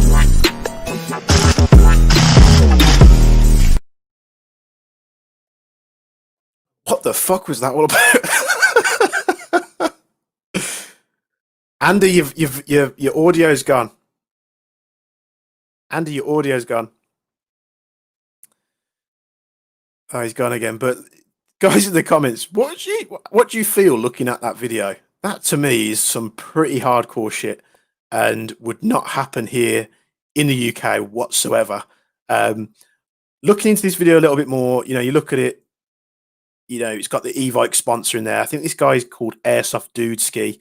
And later did I learn that this might be a private game where they do this type of stuff. But would you want to get lit up fully automatic like that, especially at that rate of fire, point blank, whether you've got a full face mask on or not? You know, you're probably going to end up catching a lot of rounds in the neck and stuff anyway. But what did you think of that video, Andy? I just looked at poor Marty, and then he got drilled in the neck, then in his gun, then in his face. That was the guy in there. So, okay, first, if you put that in Arabs, everybody, I want a bunch of cunts, that's fucking blah, blah, blah, blah, blah, blah. And little do they know that Airsoft Dazuki, whatever his name is, Godzuki, that's them as a group of mates that are playing. So, 80% of the Airsoft world is going to go, that's a fucking load of bollocks, Speedsofters are a bunch of cunts and blah, blah, blah, this, that, and the other. They don't realise that that's a bunch of mates that have all agreed to play like that. Do you know what I mean? Like, no. But you do see videos like this at games in the US, most likely. Everyone knows the little screaming kid ones where they're full autoing each other in the face and it basically becomes a sword. Oh, God. Not that one. The one that was after that where they were all fighting. Yeah. Shooting that dude. Don't you fucking touch my gun. You fucking can't. Yeah. Like another 150 round mag and just lacing somebody. But what is the obsession? Like, he hit each dude there with like 30, 40 rounds. I could have. I'm not a good shooter by any means, but I could tap each one of them people at that kind of distance with one round. Do you know what it is? I think you title when you title this up, Painsoft or Airsoft sadism. It is that. You know, some people just like vanilla sex, and then some people like to have a fucking traffic cone put up their arse and filled with concrete, and that's sex to them. So Airsoft to one person is good shot. Thank you. Like, you take Will Greenwood, good example. Will Greenwood will thank the person he's just shot for taking the shot. If that ain't some Jehovah's Witness fucking bullshit in Airsoft, I don't know what it is. But he's a lovely guy. And you know what? When you go to sites where Will plays, everybody's pretty much a lovely guy. And then you come to a game where I'm playing with my mates, and we just shoot the fucking shit out of each other. Now, I think if you know what you're walking Normally into, walking to and from the game start. Yeah. Well, I tell you what, so Paul from West Midlands will tell you about this. So when I first got into Airsoft, we started playing at West Mids and it was good, it was great. But then we realised that there was these couple of Polish Grom lads, you know, Polish SF and this, that, and the other. And West Midlands Airsoft have got a big thing about either serving or ex-serving forces people coming in and playing at that particular site because it's fucking hardcore. You know what I mean? Even some guy from Special Reconnaissance Regiment was getting fucking drilled by people in there.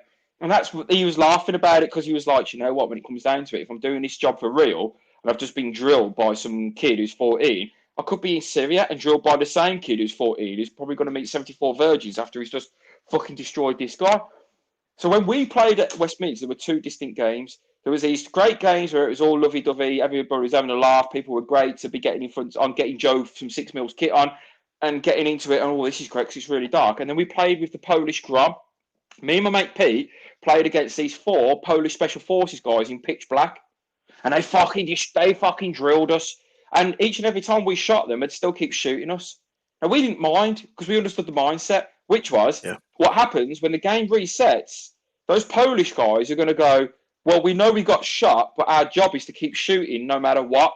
So they were running drills in their head, and we were going, well, there's only 2 of us and there's 4 of you, but we're happy to do with it because we're from Birmingham. We ain't pussies, and you've got all of the fucking decent gear, but we'll hide in corners, and you've got your night vision. You still can't fucking see us. So we knew what we were getting into. So if you go to an airsoft game and it's open and it's all about that shit, it's a shit site. But if you've walked in on somebody's private match and they're playing that game, more fucking fool you. And I think that's the preconception. Yeah, intense as fuck, but sometimes so is getting fisted and then your balls cooked and then being asphyxiated whilst you're getting shagged out. Do you know what I mean? So it's like, are you into airsoft? Are you into vanilla soft? Or are you into 50 Shades of Airsoft? That's where it comes down to, you know. Yeah. If people should watch Brazilian Airsoft, there's a guy I always rate on here, as a mate of mine from North Devon, Dean Anton. They have no FPS limits in Brazil.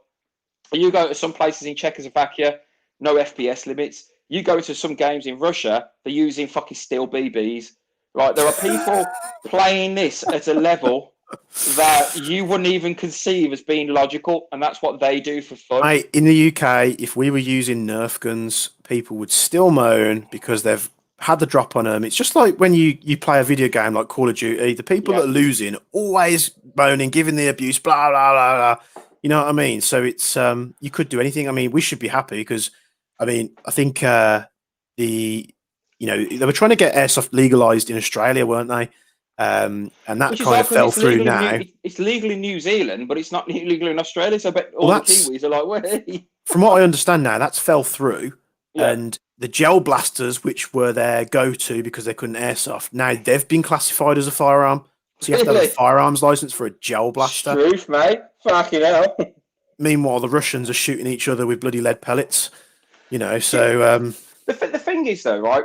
If you look at like in America, if you're in the forces, I mean, I wasn't in the forces. I got kicked out of reserves before I did my proper selection, so I don't know what it's like to get shot by simunition. But in my job, I get to shoot guns with simunition and sometimes real rounds as a bit of fun and a bit of work. Now, if you look at simunition, it's considered like the ultimate in combat training because at 2.8 joules at 350 PS, you've got 350 FPS, you've got to fucking know about it, you know.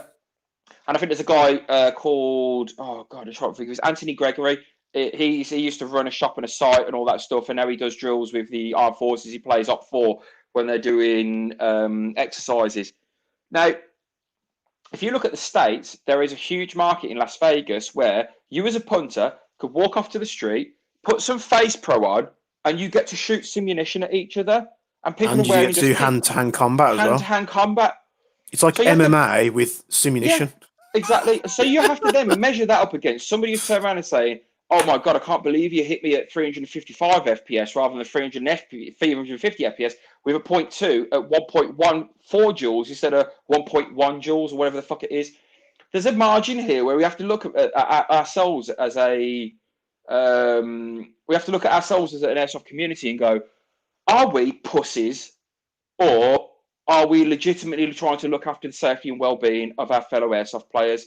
Yeah. And I'm genuinely leaning towards the fact that 80% of airsofters are pussies. You know what? I got one of the recent games I went to before I went to Gangster City. I was at this game. You're getting forward. I move up to this barricade. I pop my head up. There's a guy in the bushes. You know, I'm using a nice, I think it was an Ares M45 at the time, a nice spec rifle. So it's nice and snappy on the trigger. I'm using 0.3s. I know he's behind dense bush, so I'm going to have to punch through or shoot a few to make sure they go through and hit this guy in the bush. I fired 5 fucking rounds at this guy, and it was like 1, 2, 3, 4, 5, just to make sure I'd hit the guy. And the marshal had a go at me because I was overkilling. I was like, I'm being funny. I fired 5 fucking BBs, you know. It's not like I've just lit the guy up and dumped a 1,500 drum mag into him. Yeah. So I'm in this heated debate with the marshal while I'm behind this cover because I'm getting absolutely pelted from everywhere. She's going, I know how many BBs you had, you know, I counted every round. And I'm like, exactly, you counted 5 fucking BBs. To which then, because we're in this heated discussion, I end up getting shot. I stand up from where I am.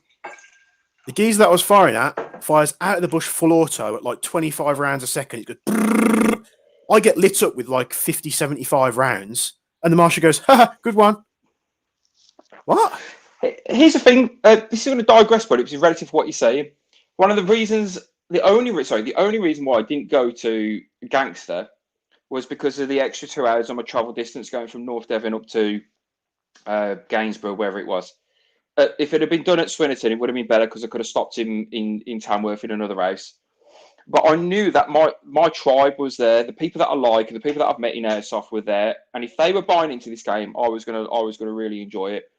Whether the game was we win or whether a game is I shot 100 people or one person, I knew that the type of game I was going into, the type of people that I was playing with was going to be my vibe. And I regret not going.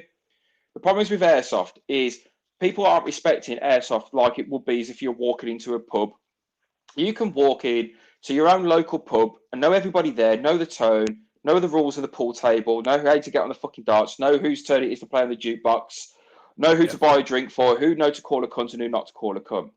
When the moment you come out of your local and you go into a pub from out of town, do you start swinging your dick about what the pool rules are, what the darts rules are, what you can play on the jukebox, how you talk to the barmaid? You fucking don't. And that's the problem I think with Airsoft is that most people are starting to see Airsoft sites as when you walk on there, that's your own, and it's fucking not. And I like I said, I don't know what it's like to be in the forces. I know a lot of people that have. But if you look at like despite the fact that the army's just the army, if you look at the rivalry between the regiments and even the battalions, and you transcend that mentality into Airsoft, it's like, don't walk on to a site full of speed softers expecting to be able to play your Milsim game. Yeah. Go to an Airsoft site that you've never been to and turn around and say, are you ready for that? So don't be wrong. There's one sort of, exactly. At Gangster, you know, we were mid-firefight. I think it was with the Yakuza. And I turned around and it was the Moonshiners. And they were all dressed up in bright pink and yellow clothes with bright pink and yellow wigs. And it was, but you're at the right event for it because you kind of look over there and you go, what the fuck's going on over there? And it's just some people being idiots. We were all like it. It's the type of event for it. But you could have done anything. Yeah, you could have been the hardcore Milsimer. A lot of the police were. You could have been the speed softer. There was people there on our team that were running it, you know, HPM 4s with the DI 4s. Who gives a shit? You know, everyone's having a game and no one's taking the piss. Well, all the police wearing multicam. Yeah. No, work police then, as far as I'm concerned. You know, that's a different side of things. If I break down a story and look at the things to do with the MO of why people are attending an event, this is like, I love the idea of Gangster. When I ran my events at the Territory, I spoke to all of the 45 people that were attending and I asked them what their individual roles and how they perceive themselves to be part of the storyline. And the moment is that you set precedent that the police are all automatically going to operate like Milsimers. It's not the same thing, you know. So what I will say though is the police over the course of this event that's, you know, evolved over the past 4 or 5 years, the police have evolved with it. So it might be a case of at that certain stage, like years ago, the police were all in black and they operated in a very different way. It's because of how the story's gone that, you know, the police were wiped out and such, and the gangs took over, and then kind of like they're kind of like police, but they're kind of like more military police have like moved into the city. But it's then give the opportunity for those that want to wear multicam to the events and they don't want to wear bright red, black, or bright blue or whatever. Can jump in and obviously have a go. So let's set precedent. Next time anybody's playing the police, the first thing is you're Wolf Grey, and if you don't know what Wolf Grey is, you've got 2 points. You can either go to CTFSO or you can go to the fucking UCARA police. And if you don't know what the UCARA police loadout is, you're not really a fucking Airsoft policeman. Definitely. Do you know what I mean? Like, no, definitely not. Are we meant to talk about the UCARA police, or is that like a Fight Club thing? Do you know, I think snitches get stitches. You know, it's one of them. And talking of stitches, what else might you get over the next 2 months? What are you looking at? COVID's obviously been very difficult on a lot of us this year. People in terms of businesses have suffered. Although, to be honest, from a retailer's perspective, the airsoft retail hasn't really suffered, in my opinion. You know, sort of when lockdown came in like April, Mayish, was it? We saw, sales increase. So we've gone the kind of the opposite way. I don't know whether that's because people are sat at home bored and they want to spend some money. So as far as I'm concerned, airsofters haven't stopped buying over the COVID period.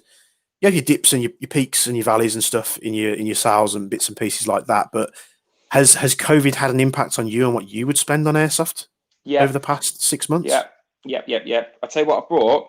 I brought more clothes that I can wear going out, doing non-airsoft things that I can wear when I'm playing airsoft as well.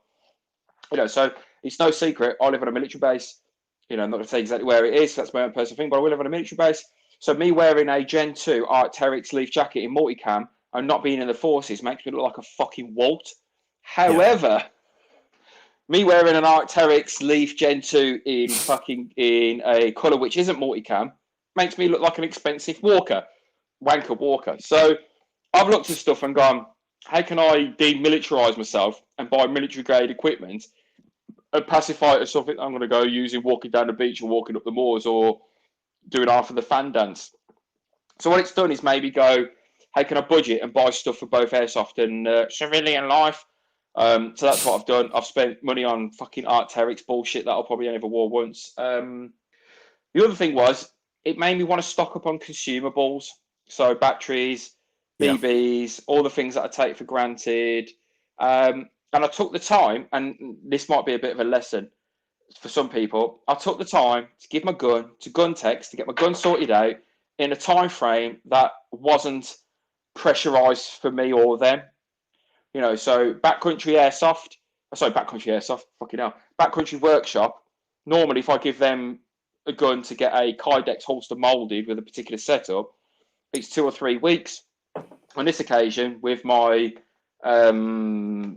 6 or 320 or M17, it's taken them 5 months because of their own workload and this, that, and the other. So it's enabled me to stock up on things without pressurizing shops and specialist shops to come through. So in particular, techs and custom-made stuff. So, yeah.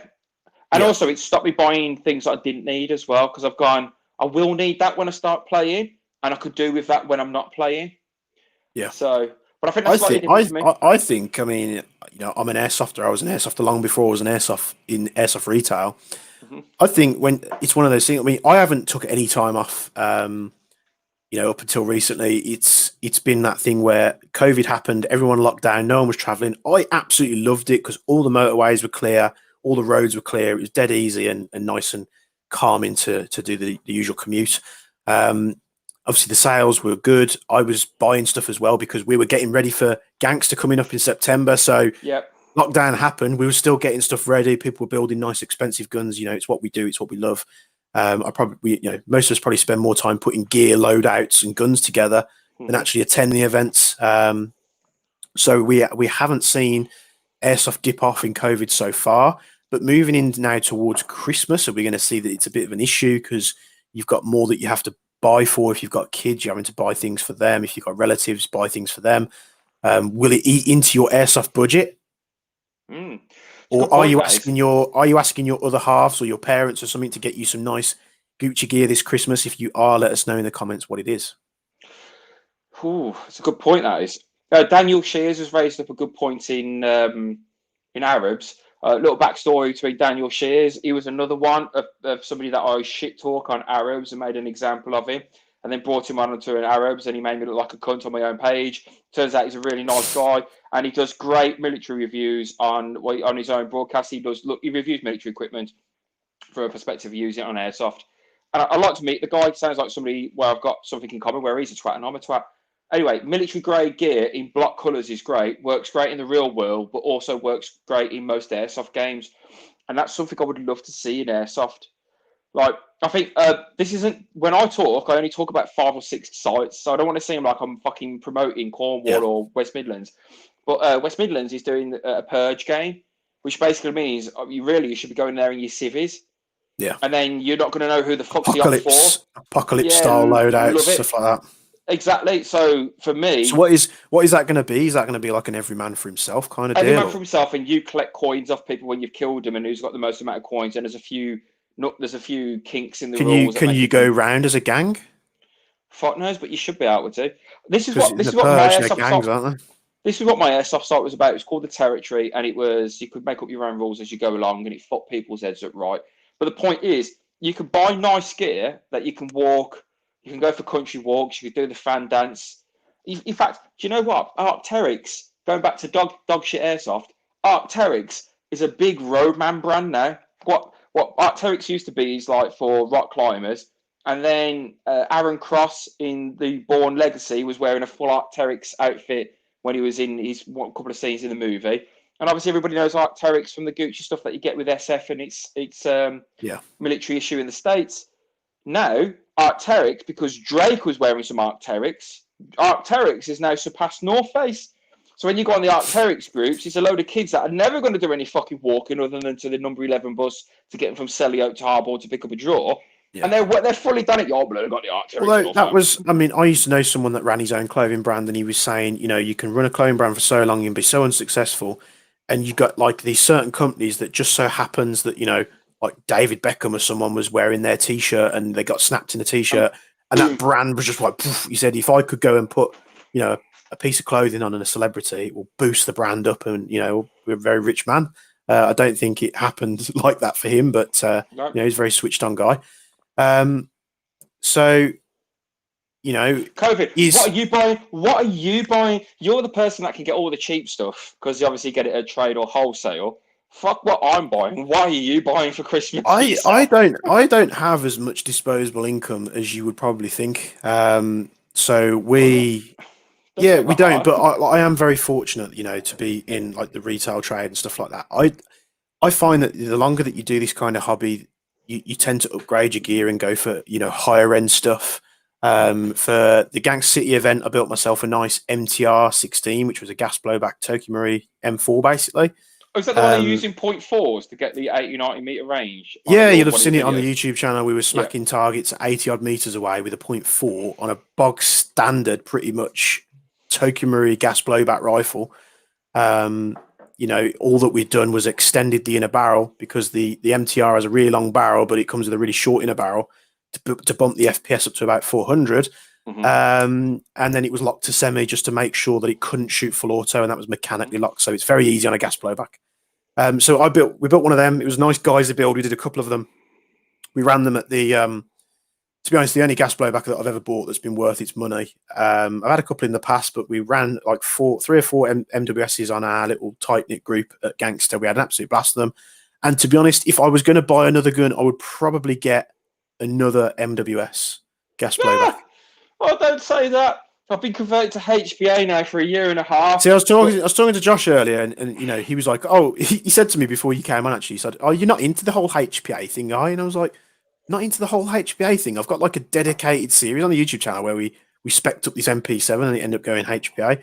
I love HPA. I've never had an MTW, never touched one.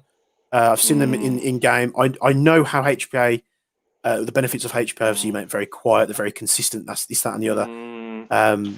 If it wasn't for Josh, I would have slammed my MTW up the fucking wall and told it to suck its man. It's weird because he was on there. And he's obviously dealt with your gun, and he was telling me you've got to get an MTW. They're the best thing ever. I've got friends that have had them and they love them to bits. It's obviously getting more popular now as well because you've got the likes of like Airsoft Cam Man and a few other YouTubers. Sorry, I don't quite recall the names that are using MTWs. It's a very quiet, efficient rifle method to, you know. They want to be sneaky because they're wearing, you know, ghillie suits and stuff. But you might have just were you not just very unlucky? Okay, I'm going to say it again. Like, I've been fortunate enough to know nice people that can sort out my guns when they're fucked. You sorted out my first 3 or 4 yourself. I used to travel from Tamworth and go, "Here's my bags of shit, make them work. I bought these second hand. Can you turn them into nice things?" And you went, "Yeah, all right." And you don't need to spend this amount of money. So you've sorted some shit out. Some guy from Extreme Airsoft, he sorted some bollocks out that I had. And then I got into upgrading my rifles. So I had a good conversion from Eagle 6 which ran very well. And then I had that reconverted from Camerades, and it was great. And then I bought the MTW because a mate of mine was banging on about HPA, and I had fucking nothing but problems with it from start to finish. And it was one of the most expensive second-hand bundles I'd ever brought. And if you can deal with the low capacity magazines, because they're only like 35 rounds, I've got go a and buy. GBR. I've got a GBR. You got an MW, you got an MWS? No, I've got better than that. I've got the VFC 416. Nah, I have owned pretty much every single gas blowout platform, or I've had it in the shop and used it. And honestly, now you can call me a fanboy, whatever you want, but there's a high chance that a lot of people out there that scream TM fanboy haven't owned a lot of these things. And I can categorically say right now, you can quote me on this whenever you like. The TM gas blowback M4 system is the best gas blowback M4 system that I've ever come across. You do have to take the magazines apart when you first get them because they've got like a long tube on the inlet nozzle. You basically have to cut that off, and you can put like 2 to 3 times the amount of gas in you can from out the box. But I'm telling you now, Andy, if we ever get together, I'll bring my MTR, shoot it. It is just like our whole team now, our whole close knit group of guys that I go airsofting with. We've all got MWSs and MTRs now. I do like them. I will do it, but I've spent $3,000 in the last 3 years on guns, and I just want to get the last one that I've brought. So the system that I think, if you're going to spend something for this Christmas, if I was going to spend it on this for something for me this Christmas, if I had a bag of money, I'd probably go to Camerades and get them to do the Daniel Defense conversion that they do to the MWS. At the same token, if I still had shit hot amount of money, I would get Josh. He's got a guy called Tor down there, and Josh spent $3,500 on a Camerades conversion, and then knows how to emulate it. $3,500 on what though? Fuck knows. I think 1,500 quid of that is the things that Camerades do. So because you can go to like HAO, I think it's How Industries, and you can buy like a 416A5 conversion kit, which is about $1,500. But what do you get? Where's the extra $2,000? I mean, you got the price of the gun, that's going to go in there. So you're about $2,000 there. If you were going to build it, I think where's the 1,500 quid going? I don't know. Probably up someone's nose. Fuck knows. That's what I mean. See, you've had someone comment on Facebook as well. So they've corrected that on the current mags, that they've fixed that feed tube issue in the magazine. And I have got some of the new mags, and they've got long feed tubes in because I've literally just bought them on fresh batch from the guys at Fire Support. Each sent me a few mags. Oh no, and they're exactly the same. Somebody just turned around and said the G5 GHK for the master race. No, fuck that fucking plastic. Don't get me wrong. I can fully understand that people like certain platforms. You've got people that bang on about GHKs. I've got a GHK URGI here. It's their new gas blowback that they've done with the Geisley front end. I've tested it. It's just not as good in every way that you test it. If you put all bias aside, you go, right, here's a mag. It's at room temperature. It's filled with this amount of BBs. Here's a mag for the GHK. It's room temperature. It's filled with BBs. Both same BBs, both same gas, both same temperature. Full auto on the MWS, every single shot comes out. Full auto on the GHK, it does that same WE CAC, chucks all the gas out the front end. And, don't get me wrong, if you're in a hot country, certain things are going to be working better. In my own personal experience, nothing ever has come to trump that. But, if your VFC is good, then your VFC is good. And, if we get together one day, I'll shoot. I never said it was good. I took so I am right. So I am right then. I took it out. Josh cancelled one of his game days at formerly Airsoft to give his staff and a load of other people some breaks. But he invited me down to come and do a range test because he range tests all of his conversions. So I took that as an invite to bring all my guns down. I hadn't shot my VFC 416 for quite some time, but I was using heavier ammunition with red gas. And for the first 20 shots, it was really consistent as fuck. And everybody's going, fuck me, is that gas blowback? And then I adjusted the hop, and I must have done something to the fucking hop. And it's just really unreliable. Do you know what I mean? It's not. I've got to put this in context. Yep. And at this event, at Gangster City, we're all there. We're all running MWSs. I'm running the MTR. I'm the only one that's got the different platform, but, technically they're pretty much the same thing. And when you sat there, I'm sat here dead. Someone shot me. I've got my hand up in the air. Guy on our team, Nathan, he comes round the corner. It's freezing fucking cold. It's been raining majority of the weekend. He comes around the corner, sees a load of guys, rattles 35 rounds off in full auto, dumps the mag.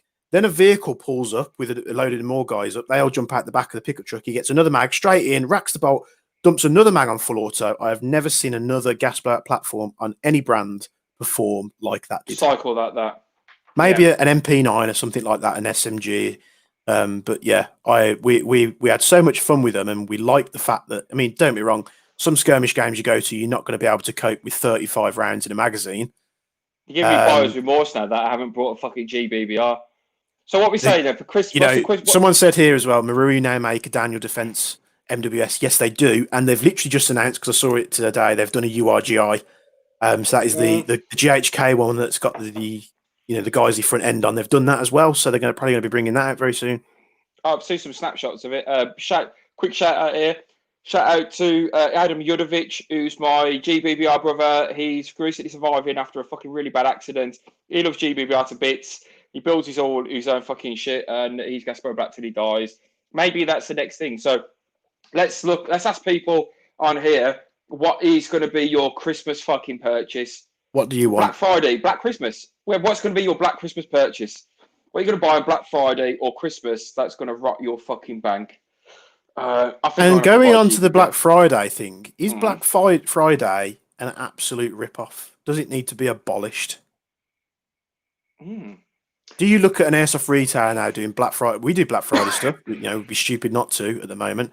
But would you look at an airsoft retailer and look at the Black Friday and go, it's just going to either be loads of cheap gash that you want to get rid of because you've got loads of it sat in your warehouse, or like Josh said, you've inflated the prices over the year to get to Black Friday and then discount it, saying, look, it's really cheap, but you've actually discounted it back to its original retail value. Well, let's live in a fucking fantasy world here. Maybe the airsoft trade body turns into the airsoft trade body, and then all of a sudden, Black Friday is applicable to airsoft guns, and the airsoft trade body becomes like the Martin Lewis of fucking buying airsoft guns. So ATB turn around and say, it's Black Friday, buy this gun at this price with a 12-month guarantee from Days Blowjob Airsoft, and it's fucking and there you go. So are you telling me right now you haven't got a £3,000 SA80 on your Christmas list?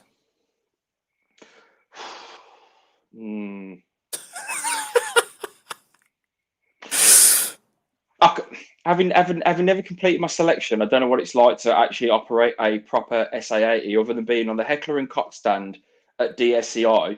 And out of all the guns that I got to try out at DSCI from the point of holding them, loading them, cocking, locking, stripping them, the SA80 was the one that every fucker avoided. More people were looking at the MP7 and the 416 than they were looking at anything fucking else. Yeah. So it's difficult to turn around and say, I'll be a bit diplomatic here. No, I'm not going to spend $3,000 on a day customs. Well, you don't have to spend $3,000 on an SA80 or an L85A3. Yeah. Because Aries have just released one off the shelf for about £300 and something. So it was a very custom thing before, but now it's a thing you can get off the shelf. There's a certain level where I cap my airsoft vaulting. So when I want to look like a rifles infantry soldier? No, I don't. Do I want to look like somebody from 1 or 2 para? No, I don't. What I'd like to do is go out there looking like somebody from the cast of Triple Frontier. So here's an interesting comment. Yeah. That HK21 that he's built is £9,000. Do you know what? Is that true? Let's have another drink after that. Can we confirm if that's true in the comments? That's a £9,000 gun. £9,000 or is that from War Hero 109? Yeah, £9,000 for a HK21. It might be a very nice gun, but is it the same price of a Golf? A nice new Golf. £9,000. Let me stop being a judgmental cunt and switch back to being the person I am, which is the perspective. Oh, it's a genuine question because I haven't seen it. Is somebody out there has got the money and willing to pay? Probably is. But is it worth it? Probably not. That's the question here. There's two sides of it.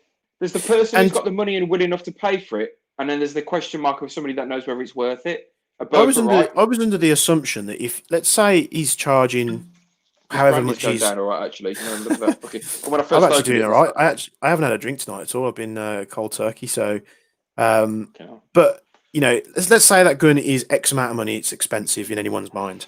How would it get that expensive? So you're either going to have to be using a selection of real parts, or you're going to have to be manufacturing your own parts. And one-offs can be very expensive. I fully understand that. So you would always do stuff in bulk, because if he's paid, let's say he's bought a load of parts for a certain price, you probably get 100 parts at the same price. Mm-hmm. So if he's charging that much, and let's say he is using, he might be using real steel parts. So didn't he say he was using real steel parts on the SA80? I don't know. I'm going to be careful about what I'm saying here, not because I think Dave's a cunt. Again, this is just like speculation. No, I think, to me, it's because, despite the fact I think Dave's a bit of a cunt, what he's actually doing is really remarkable. And he is doing what other people have done. Let's say you've done it with Bespoke, and then you decided that you wanted to sell guns to a wider market. Camarades have done it, where they're polishing things that have no material value or performance value. I don't know what Kingdom of Airsoft does, and I don't know what the other techs do. Josh does something particularly special to the MTW, which really solves a lot of problems that even the manufacturer hasn't sorted out. But Dave, with one of his techs, who's a fairly good friend of mine called Michael Wright, has coined a market. So there's two aspects of this series. It's me being a twatty judgmental bastard turning around and going, fuck me, how the fuck can you charge $9,000 for a gun? And then there's another industry out there where somebody's gone, well, hang on a second, I paid £100 million, I paid £1 million for my car. I paid £500,000 for my car. I don't even drive it every day, but I bought it. And how can you deny somebody who can afford something to be in a position where others aren't? But though, aren't you, let's say you go out and buy, a nice McLaren or something. Mm-hmm. There is a lot of manufacturing and different things, like you're in a carbon fiber tub, that's everything has been researched and developed, and you're getting something that's as high end as it can possibly be, as fastest production car on the road, probably. Mm-hmm. We're talking about a toy gun at the end of the day. Does it shoot a BB further than a gun that's a tenth of its price? How do you wager? How do you justify the high price tag? Like, if you were talking. I think it's the difference between sleeping with a $10,000 whore and a $100,000 whore. Both have got vaginas, and if the £100 whore has got a tighter vagina, but the person with the horrible vagina is really fit. This is a really weird analogy, but yeah. But it is that. It's like you could have this cheap whore with a tight fanny, or you can have this really expensive whore with a fucking punch lasagna for a fanny. It's like this. So which one do you go for? Do you want to show everybody off that you got this fit bird who was a shit shag? Yeah. Or do you want to show off the bird who is ugly as fuck, which is the best lay you've ever had? Where's your limit? I see. Like you might look like I mentioned earlier. HAO, however you pronounce the company name. They do CNC machined conversion kits and bits and pieces like that. Nice parts, PTWs. Wait. I don't know who that Facebook user was. DCA is on fucking crack. He literally made a business from flipping ACM accessories for Rice, their RIP on eBay. Rice is. I know what he means there, because I've seen a couple of items on his website that you can get on AliExpress for like $30, and it's being sold for like £100. I don't know if it's straight away. But that's business. That's business. If you said to me like, oh, he's buying it in for $30 and he's selling it for £100, fair play to him. He's obviously earning that markup if he's selling them. All right, so me and you have got $10,000, James, and we go in. Your audio's got. Oh yeah. It's my. Has it come back? Are we back now? There we are. You might get feedback because it's fine. It's fine. All right, so me and you have got $10,000, and no one's checking our bank account. Your missus and my 10 wives aren't checking our bank account to see what we're spending our shit on. We're not going to go to Dave's Custom Airsoft because Dave's already got a lucrative business selling it to other Muppets. But we're a Muppet that's got $10,000. What are we spending that $10,000 on?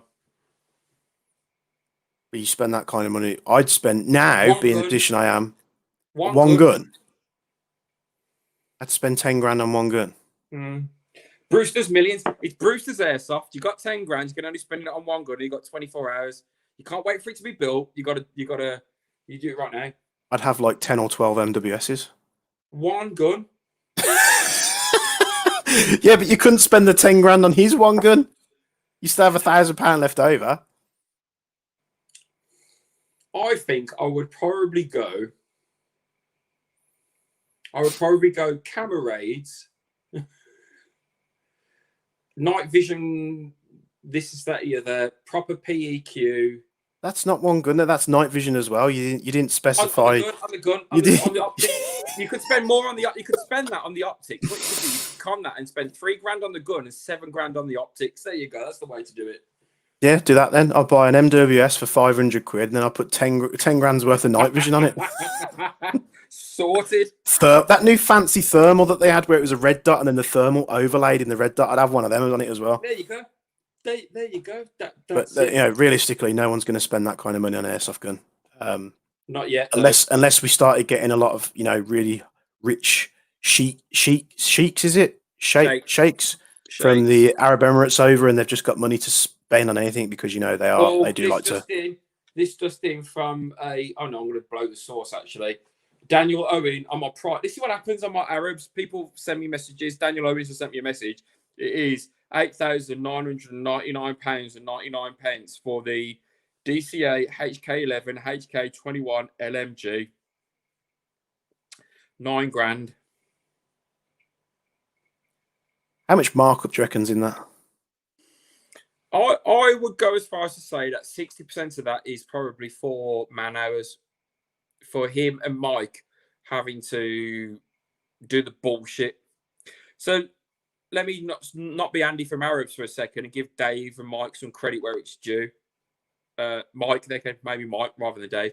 But don't get me wrong, I'm not saying the thing isn't worth it. I was just trying to find out why it was so expensive. Some daft cunts will probably pay for it. It's called the daft cunt margin in business. You've got your normal profit margin, your executive margin, your prestige margin, and then your daft cunt margin. And it definitely falls into the daft cunt. Yeah. It's like a French electro house act called Daft Cunt, but just for airsofters. It's horses for courses. If you have the money and want to spend it, why not? For me, it's all about, does it work for me? And if it does, you know what? 9 grand would work for me. £1,000 would work on the gun, and the other 8 grand would work on fucking bills. We've got a local gangster city resident in Mr. Klaus. How you doing, Mr. Klaus? Klaus, yeah. Klaus, you was meant to give me $100,000 if I turned up in Mexican attire with a sombrero and a what do you call it, a poncho. Where was your money, dude? Feel cheated. I'm gonna go as a gangster. I would have foot the day up in a nice. So yeah, this is what I was trying to say earlier. So when I was saying, does it have real steel parts? So it uses modified real steel parts, apparently. Mm-hmm. Now, as far as I'm aware, if you were to use real steel parts, it comes under. Does it not come under activation where that gun now fires a projectile, which is against the law because you're reactivating something that, even though it's not firing a lethal projectile. This is what I was told. Isn't it to do with the casing of the projectile, though? So it's pressure. It's pressure bearing parts. So if it's a pressure bearing part that he's used, let's say he's used a barrel, that item would be restricted. Mm-hmm.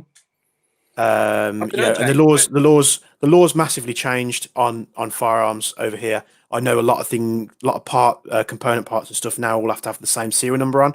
And the only reason I know that is because I do laser engraving with a firearm company, and it all has to be done supervised because obviously I don't have the licenses. They come over, they supervise everything that's done. I laser etch all the serial numbers per their books that they need to do, and that's why it came up in conversation. And they were saying that the laws change and they have to have certain serial numbers on certain parts that match that specific rifle. So what my question was, and this is literally just because I don't know, is what is the legality behind putting real steel parts? And this goes back a couple of years. I remember when I bought a PTW MP5, so the Sistema MP5, one of the best guns I ever had. It really was. It was an absolute, probably the best Sistema that I ever had, actually. Never broke. But that actually, when I had it, for some reason, had a real steel flash hider on the front. And that, when I had it, I was told was restricted. So I ended up just, getting rid of it because I didn't want, a part on the front of the gun that was not meant to be on the front of the gun, if that makes sense. Yeah, it does. I think I'm not a police officer, although I know a few. I think it all boils down to intent. What's your actual intent here? And I think it also comes down to the person who's an investigating officer that catches a whiff of what you do and decides whether their fucking job's worth or not.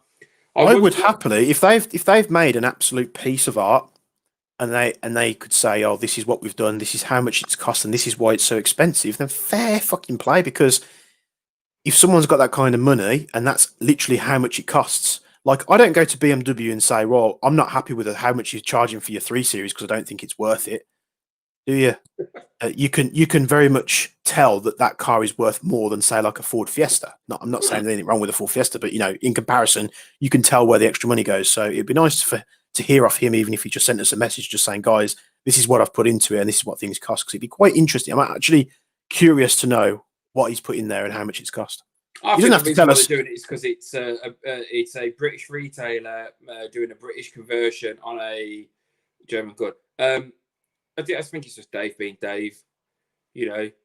If you've had X amount of funding or you've taken a bank loan to build your business up to this, that, and the other, and you've got a higher value of what you're doing than what it's really worth, and you can afford to make something as exuberant and as prestige as what he's done, you would do. But then when you don't sell one and you keep it for yourself, what you can do, you can have that wank at home, turn around and saying that you've got the only gun that no one else has got because no one was fucking stupid enough to buy it. So you'll big yourself up for making it and then big yourself up for having the exclusive rights of ownership because no one was stupid enough to fucking buy the fucking thing. Someone will be pissed up. Oh, someone will be pissed up and think it's the person who's pissed up is me because I've gone through half a bottle of brandy. But someone will be pissed. I just looked at that and gone, there's a guy on the arrows page who always turns around and goes, come on, man, get pissed up.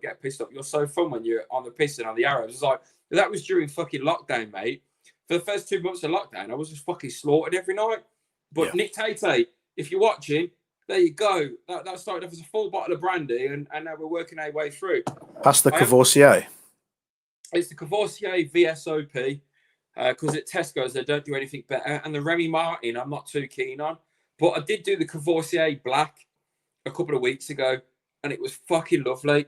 I thoroughly enjoyed the Cavoursier Black. I'm actually going to drink this this last one. I'm going to switch over to my unofficial sponsor for my streams, which is Brewdog, on my Vietnamese coffee stout. So, because I've been drinking this all night, it's getting a bit dry, drinking just neat fucking brandy.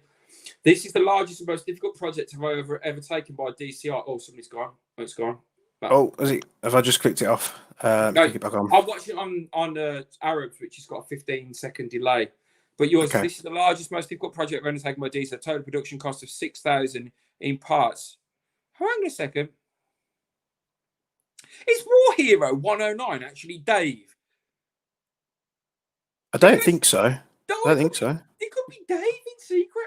Dave was at ex-intelligence corps for what it's worth, and Dave, if it is you, tell us. We'll happily talk about it. We're trying to justify it, if anything. Yes. So, but I know how much things cost in manufacturing. I've done it, and with manufacturing, quantity is key always. I'm listening. And if you quantity is key. If he's done it as a one-off thing and it's one-off parts, he's going to be very expensive. I get emails all the time. Basically, someone will give me a picture of a gun that doesn't exist in Airsoft and goes, "Can you manufacture this and make it?" Well, yeah. How big's your bank balance? Because you could be getting into. People think you can mock up a gun that doesn't exist out of nowhere and be able to charge 300 quid for it. When in essence, if you want it done properly and it's going to be made to a specification that doesn't exist, you're going to be spending tens of thousands. So yes. I can see, but has he manufactured every part? That's what I want to know. Nah, bullshit. What I say, I just want to know what you're getting for your money. If you're getting loads of CNC machine goodness and it's been, machined to perfection, like the How industry stuff, then you're getting you're getting an extra inch on your dick. So when you're penetrating yourself before the airsoft game, and you could put your dick right underneath your gooch and you put it right up your own bum because you've got a $9,000 fucking airsoft gun. That's what that $9,000's for. It's the penetrating asshole. That one aside, the HK21 aside, in both of your opinions, what would you say is the most overpriced gun? Out of those two? No, not those two, not included. Probably the John Wick 3 EMG STD gonorrhea STI. You mean the one where the Chinese version of it was a lot better? Yeah. that for one. No, I wouldn't say TM recoils are overpriced. I was just going to say about the TM recoil and not name the converter, but go in your level 67 upgrade. Yeah. That. Yeah. You don't need to spend $3,000 on a TM recoil to get it to work properly.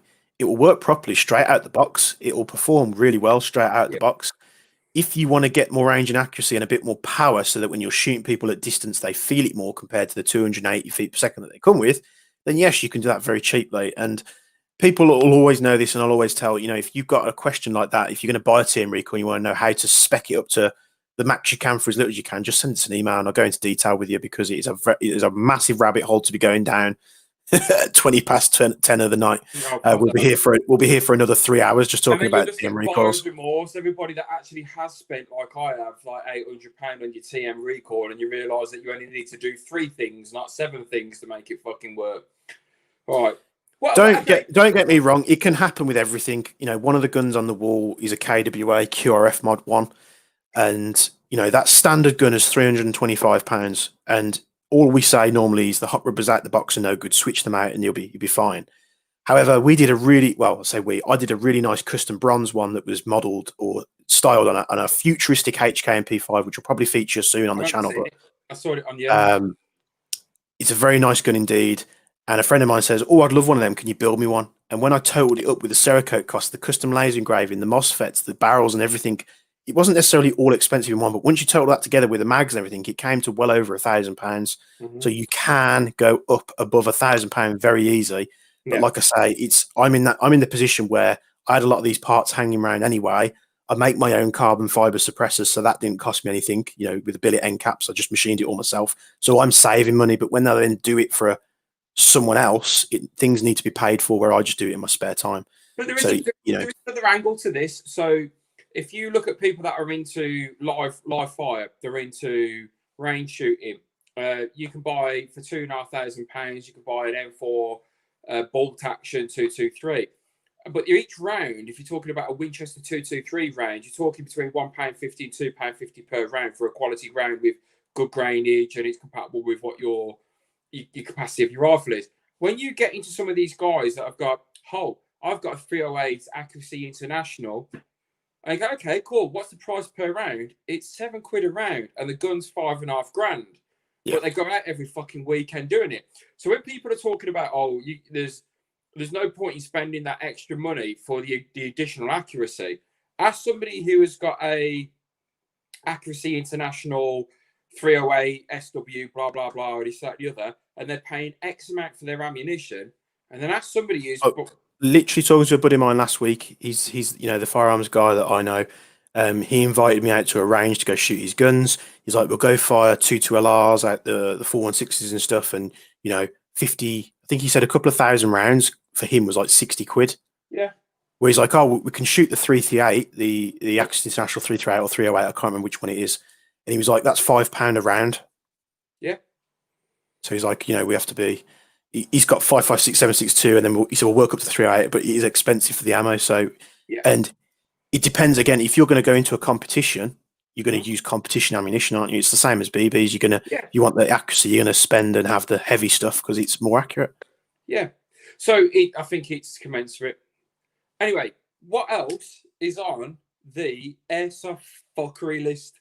So we're on. So we're going from Xmas COVID edition, but the next one on the list that I have for you here is talking about a different type of package. Oh, sexy! How to quickly get your door kicked in by CTSFO. This is Airsoft Fuckery number 2 this month, and here we have it. Wow.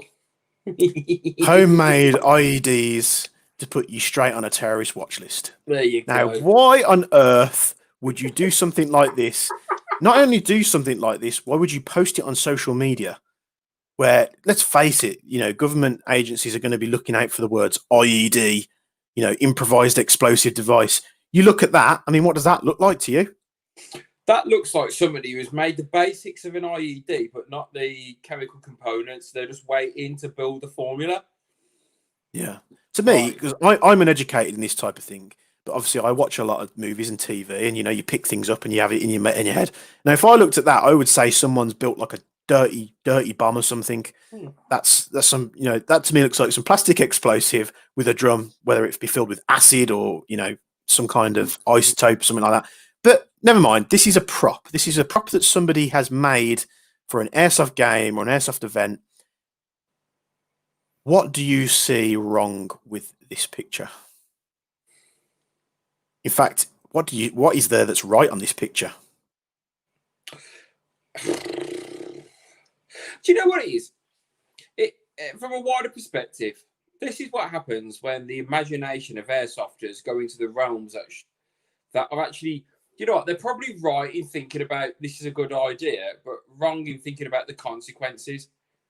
I mean, the whole movie, John Wick 3, is about consequences. You know what I mean? And that's what people don't realise in airsoft. There's consequences. If you do dumb shit with fake guns and fake explosives, play silly games, get silly prizes. I mean, if you were trawling through Facebook looking for certain things and flagged words and bits and pieces like that, I mean, you'd probably see a lot of fake guns and be used to it, but you probably don't see a lot of fake bombs. Like, I get airsoft simulated bombs, but stuff like this is just stupid. What surprises me that it's on Pew Pew Airsoft. And my brain's just kicked in before I open my mouth here. Because Tim Brown is the sole administrator on Pew Pew. And I'm going, Tim, I know what job you're going for. That's the kind of shit that you don't want attached to your fucking your personal fucking life. Having said that, it's a pretty shoddy IED. But for someone that doesn't know any better, like if someone put a plastic Glock but it was black in your face in the dark, you ain't gonna think twice, are you? I don't think. If you saw this next to a bin in a subway, yeah, I don't think the police would turn around and go, "Oh, all right, mate. Sorry, didn't realise it." That craftsmanship looks a bit dodgy. Oh, you go. Oh, sorry, it wasn't a real IED. It was a fake one. All right, mate, go on your way. Sorry, our fault. My bad. I didn't mean to bring out a whole fucking team of fucking XSF people dressed up in fucking UCARA police clothing, jumping out and jumping on your fucking IED. But it is stupid. It cycles back to the airsoft trade body. You know what? You know what's the biggest threat to airsoft? Fucking airsofters. It ain't UCARA and fucking people buying guns. It's dumb shit like this. It really is. But this dumb shit here is just the imagination of somebody who is. Do you know what? It's going to sound really bad. It's going to be an innocent thing of just like, oh, I could make a cool prop for a game. Do you know what it is? It's somebody who's the opposite of a mill simmer. I don't want to be special forces. I want to be Op 4. Actually, let's talk about this. This is actually pretty genius. We can sit here and turn around and say, oh, this is ridiculous. This is what an absolute fucking twat who's done this. In actual fact, he's probably somebody's turned around and going, I don't want to dress up in multicam. I don't want to buy cry clothes. I really want to fuck up SF. So how am I going to do that? I know what's fucked up SF and the British Army more so than skilled combatants. IEDs. IEDs. You know what? I'll make my own IED. There you go. Here's a litre bottle of Nan's. Why would you not use like one of those electronic firing modules though, and just have something that's actually usable? There is obviously some a lot of like we used to be absolute twats when we used to play Op 4. We'd walk around on a site before we get to the site of the game. We'd go to McDonald's. This is probably going to be an idea for you, like if you ever use it in future. And we used to put impact grenades in the McDonald's cups that the Coke comes in, and we'd walk around with a straw in, pretending like we was having a drink. And then as soon as we got in a big group of like ISAF guys, We just drop the McDonald's cup on the floor, it just go boom, and then like 20 people are dead. So you can be creative without being stupid. This is the whole thing, which is adapt, improvise, and overcome. It's innovative. Yeah, this actually cycles back to the Cookie Mustang thing, where it's saying, "Oh, that's not right." No, it's fucking perfectly sound. In actual fact, from a Milsimmer's perspective, you want cunts to do shit like this. You know, if I was to get Dean on here from One Rifles B Company, you would turn around and go, "Yeah, that's some clever shit." You know, the actual fact, your IED possibly wouldn't be something like a phone on a fucking litre can, on a white can. It would be something really fucking discreet. So that is actually innocent as fuck. But what you've got is a mindset of somebody that people don't quite know how to gauge. And you're right, somebody at GCHQ would actually go, "Oh, let's have a look at what the fuck's going on on the fucking airsoft," or not necessarily the airsoft world. They turn around and say, "Oh, somebody sprang up IED. Where's this at? It's in the airsoft community. Oh, fuck me, look at this twat. Let's give the government some advice that airsoft is a potential threat to national security." It's the same type of fucking Whoa, hang on a second. Somebody's called me a lasagna. I'm not having that. Wait. On airsoft. Yes, it's the same type of fuckery that individuals did at one of the Sterling, was it the Sterling Games or something like that, where they were hanging, or was it a BritAC event where they were hanging ISIS flags from the buildings and pretending to do beheadings in the street? And it's probably, you know, their own way in their head of doing a bit of immersion, but it's just in poor taste. And I think that was when, was it Copil that stopped allowing events on at their sites because of that? No idea. I mean, it was like they were beheading people with ISIS flags and then posting it up on social media. But then the social media showed that they were at like a military training base. Well, there is that. I mean, I don't know about that story, but essentially, when you talk about the ISIS flag is just extractions from the Quran anyway. So you could have one person who is like a really great Muslim, does everything they're supposed to do in Muslim, and they've never bombed anyone. They'll put a roof over somebody else or somebody else's head, feed you if you're homeless, and do all the things that a good Muslim is supposed to be doing. And then you can have somebody find the fucking same flag that is trying to behead someone. By the way, I wasn't saying it was BritAC. It was just one of the Milsim companies that were doing an event. I don't know who it was. I made a fatal mistake once of calling out BritAC and saying that they're done me wrong when it was another Milsim organizer. So it was at Stanter got took out of play. Okay, so it was at some event. So, but even so, with Sterling, I think with the Sterling events, they used to do Stanter, they used to do Copil, and I haven't seen an event at Stanter at Copil for a very long time. I don't think it's quite to do with that. I think it's more probably got to do with the MOD or Landmark being fucking finicky about how they release sites. Like Landmark are a proper cunt to deal with, and anybody that deals with Landmark and actually gets MOD sites running to actually to jump through the hoops to get Swinnerton or Copil Down or any of the other sites on the go. And as Ian Vandershort, every time I look at his name, Ian Vandershort, I think of Jason Voorhees. I don't know why. I have no idea why. As soon as I see his name, I think about Friday the 13th. Yeah, anyway, it's a bit of stupidity, but we'll keep moving on. We're going from IEDs down to licensing in airsoft. Ooh. Now, licensing in airsoft, is it a good thing or is it a bad thing? Now, just to throw a bit of context on this discussion here, Airsplat recently got sued. Well, this has been like a 6-year case or something with Glock, and they were awarded something like 2.2 million in terms of license infringement, and there was loads of other things involved with it. And you know, I've heard reports of certain UK retailers that have been doing a lot of TM stuff. They've also been chased by Glock for certain amounts of money that we've obviously had a discussion with in private. So licensing, I thought when I first started listening, and you know, SIG were coming in and Glock were coming in, and certain brands were starting to bring their firearm products to the airsoft market, I was all for it. However, and I've said this on many things before, when you could buy the VFC Glock 17 from a site for like $79.99 it was, and then when it was licensed, it used to come with a trades on anyway, but just that licensing stamp took that gun from like $79.99 to $159.99. Mm-hmm. So it doubled in price just for it being a licensed product. that is obviously, I would say, a bad thing because the consumer's having to pay more money for the same product. It's just got the okay of approval from Glock. The good thing is we could see more products come to market that perhaps were a little bit naughty before. What do you feel? Okay, I reference this back to a week I spent at DSEI. So I have a standard DSEI. So at DSEI, you've got everything from BAE, all the major electronic manufacturers and fucking build ships, warfares, fucking good ships, all that shit.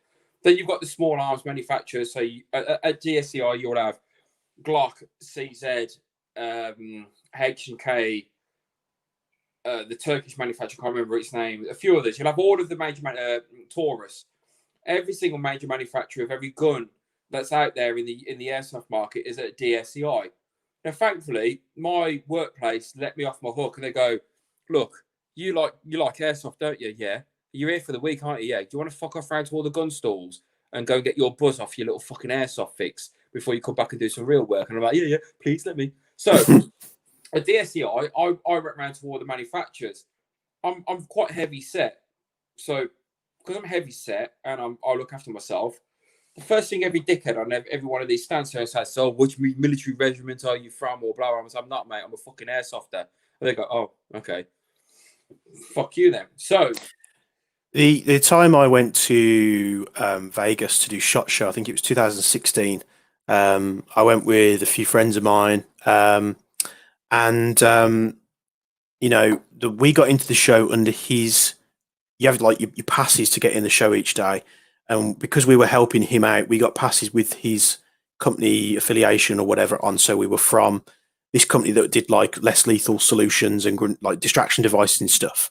So you would go to a stand, let's say you go to a SIG stand, or you go to, I think it was Chris, I think we went to, and they look at your passes and they see who you are. And obviously we had a bit of, of that in because they were looking at, oh, you guys do this, that, and I had no idea what they're talking about. You guys do this drone technology where you can take drones out of the sky. I was like, oh yeah, we're the guys are pretty good on that, just making it up. As soon as you mentioned the word airsoft, because we were talking to the guys at Chris and we were like, oh, we've realised, there's a market for the airsoft stuff and things like that. I shit you not, the guy stopped talking to us, turned around and just walked off.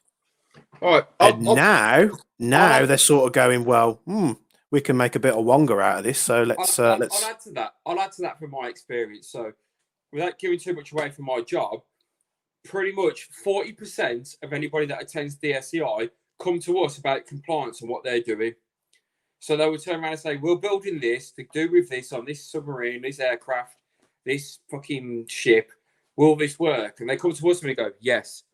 And in the same token, people are making small devices, whether it be C4 ISR, computers or communications for intelligence, surveillance and reconnaissance.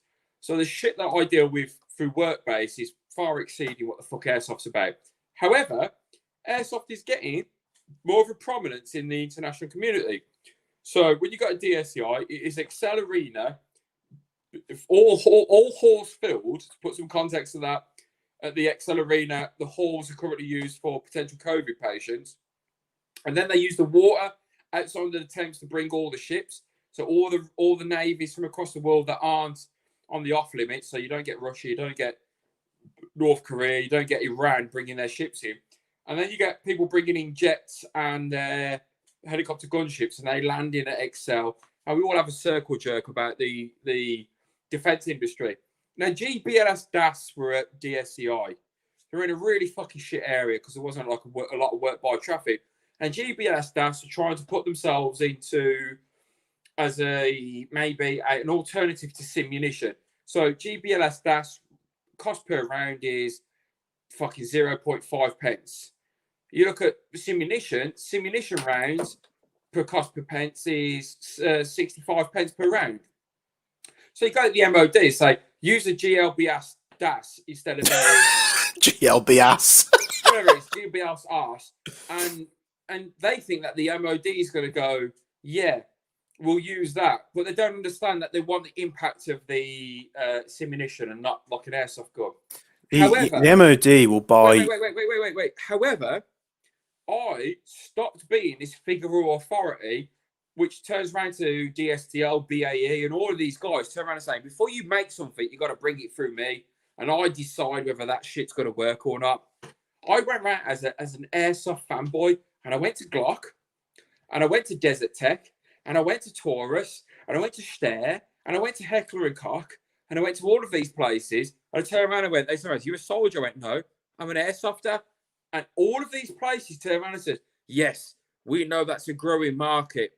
We understand that is another revenue stream." All right. So Another place where we can rip customers off. No. The problem is with the real steel manufacturers is that they don't understand the transition between effectiveness in the field evaluation and commercial viability. It wasn't until I went to the vice president of Colt, I turned around and said, "All right, you do realise that obviously there's a lot of people emulating the 119 A3, whatever the fuck that is, what people bum off Jason Fox using, etc., etc." And I turned around and said, "Here's the metrics. Here's the amount of airsoft sites in the UK. Here's the amount of retailers that are in the UK. And here's the estimated amount of airsofters in the UK. And each one of those, at an average price per point per head, spends £900 to £1,400 on their airsoft rifle, whether they spend it on an outright purchase or whether they spend it on repairs and all this, that, and the other." And he turned around and went, "Fuck, that's more than what we charge for our L119, blah, blah, blah, to SF." And I went, "Yeah. So you seeing the bigger picture now?" And he went, "Fuck, we didn't know those metrics." This is the fucking vice president of Colt. And I turned around and said, "Now do you know why SIG are licensing it out to this? And now do you know why H&K are doing this? And now do you know why Glock isn't it Cybergun? Isn't it Cybergun that's had the Colt license for a long time?" I don't, from my perspective, in my industry, I deal with electronics, which is the reason why I've banged on about the MOSFET and the airsoft industry. But in terms of licensing, the only clued up party about the real steel world, other than Glock and HK, turned around and saying, "We're going to sue you for using our brand," Desert Tech turned around and went, "Yeah, we like what the airsoft world's doing. We really respect it." You know, Desert Tech, and obviously you're talking Jason Fergie territory then. You're talking Here's an interesting one for you, which you probably won't know, and people watching probably won't know either, is that at some point Ares approached ASG. And Ares approached ASG and they said, "Hey, we've made an APC 9K. You'd have seen Luke talk about it on Negative Airsoft. He didn't have anything good to say, but let me tell you, it's an all right platform." Don't take what he says that it's a bag of shit. But they obviously approached ASG. "We've got this APC 9K. Are you interested?" ASG turn around and go, "No, we're not interested." So clearly ASG don't know their own market. And Ares go away and they're like, "Well, fuck you. We're in Taiwan. We don't give a shit what you say anyway. We're just going to make it because no one can chase us." So Ares go ahead and make the APC 9K anyway. It comes through normal Ares channels. It came into our Ares distributor. I bought the majority of the stock because I knew about that it was about for a long time. I probably knew about it for a good 12 months before it actually came to fruition. I knew how popular APC 9K was going to be. It wasn't licensed, but it didn't have any markings on it. So it had no proper markings, just like the majority of the WE Glocks and other bits and pieces like that. We get it in. Obviously, it's called an Ares APC 9K. ASG got the backup about it. We changed it to the Ares A9 SMG, whatever, just a generic SMG. It just so happens that when we launched that product, there was something, when I say launched that product, when we sold that product, it just so happens that in Call of Duty, there was a gun that had just released in a patch that looked exactly like it, which I think was called the ISO. So this gun's just blown up. Everyone can see that the distributor was doing well. Bespoke was doing well because I was pushing the crap out of that SMG platform. We sold an absolute shit ton. Well, say absolute shit ton. We sold all of them that we had. They all went out. They all sold.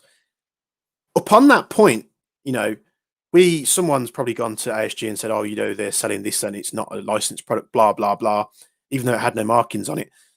And then ASG have come in with the court, this, that, and the other.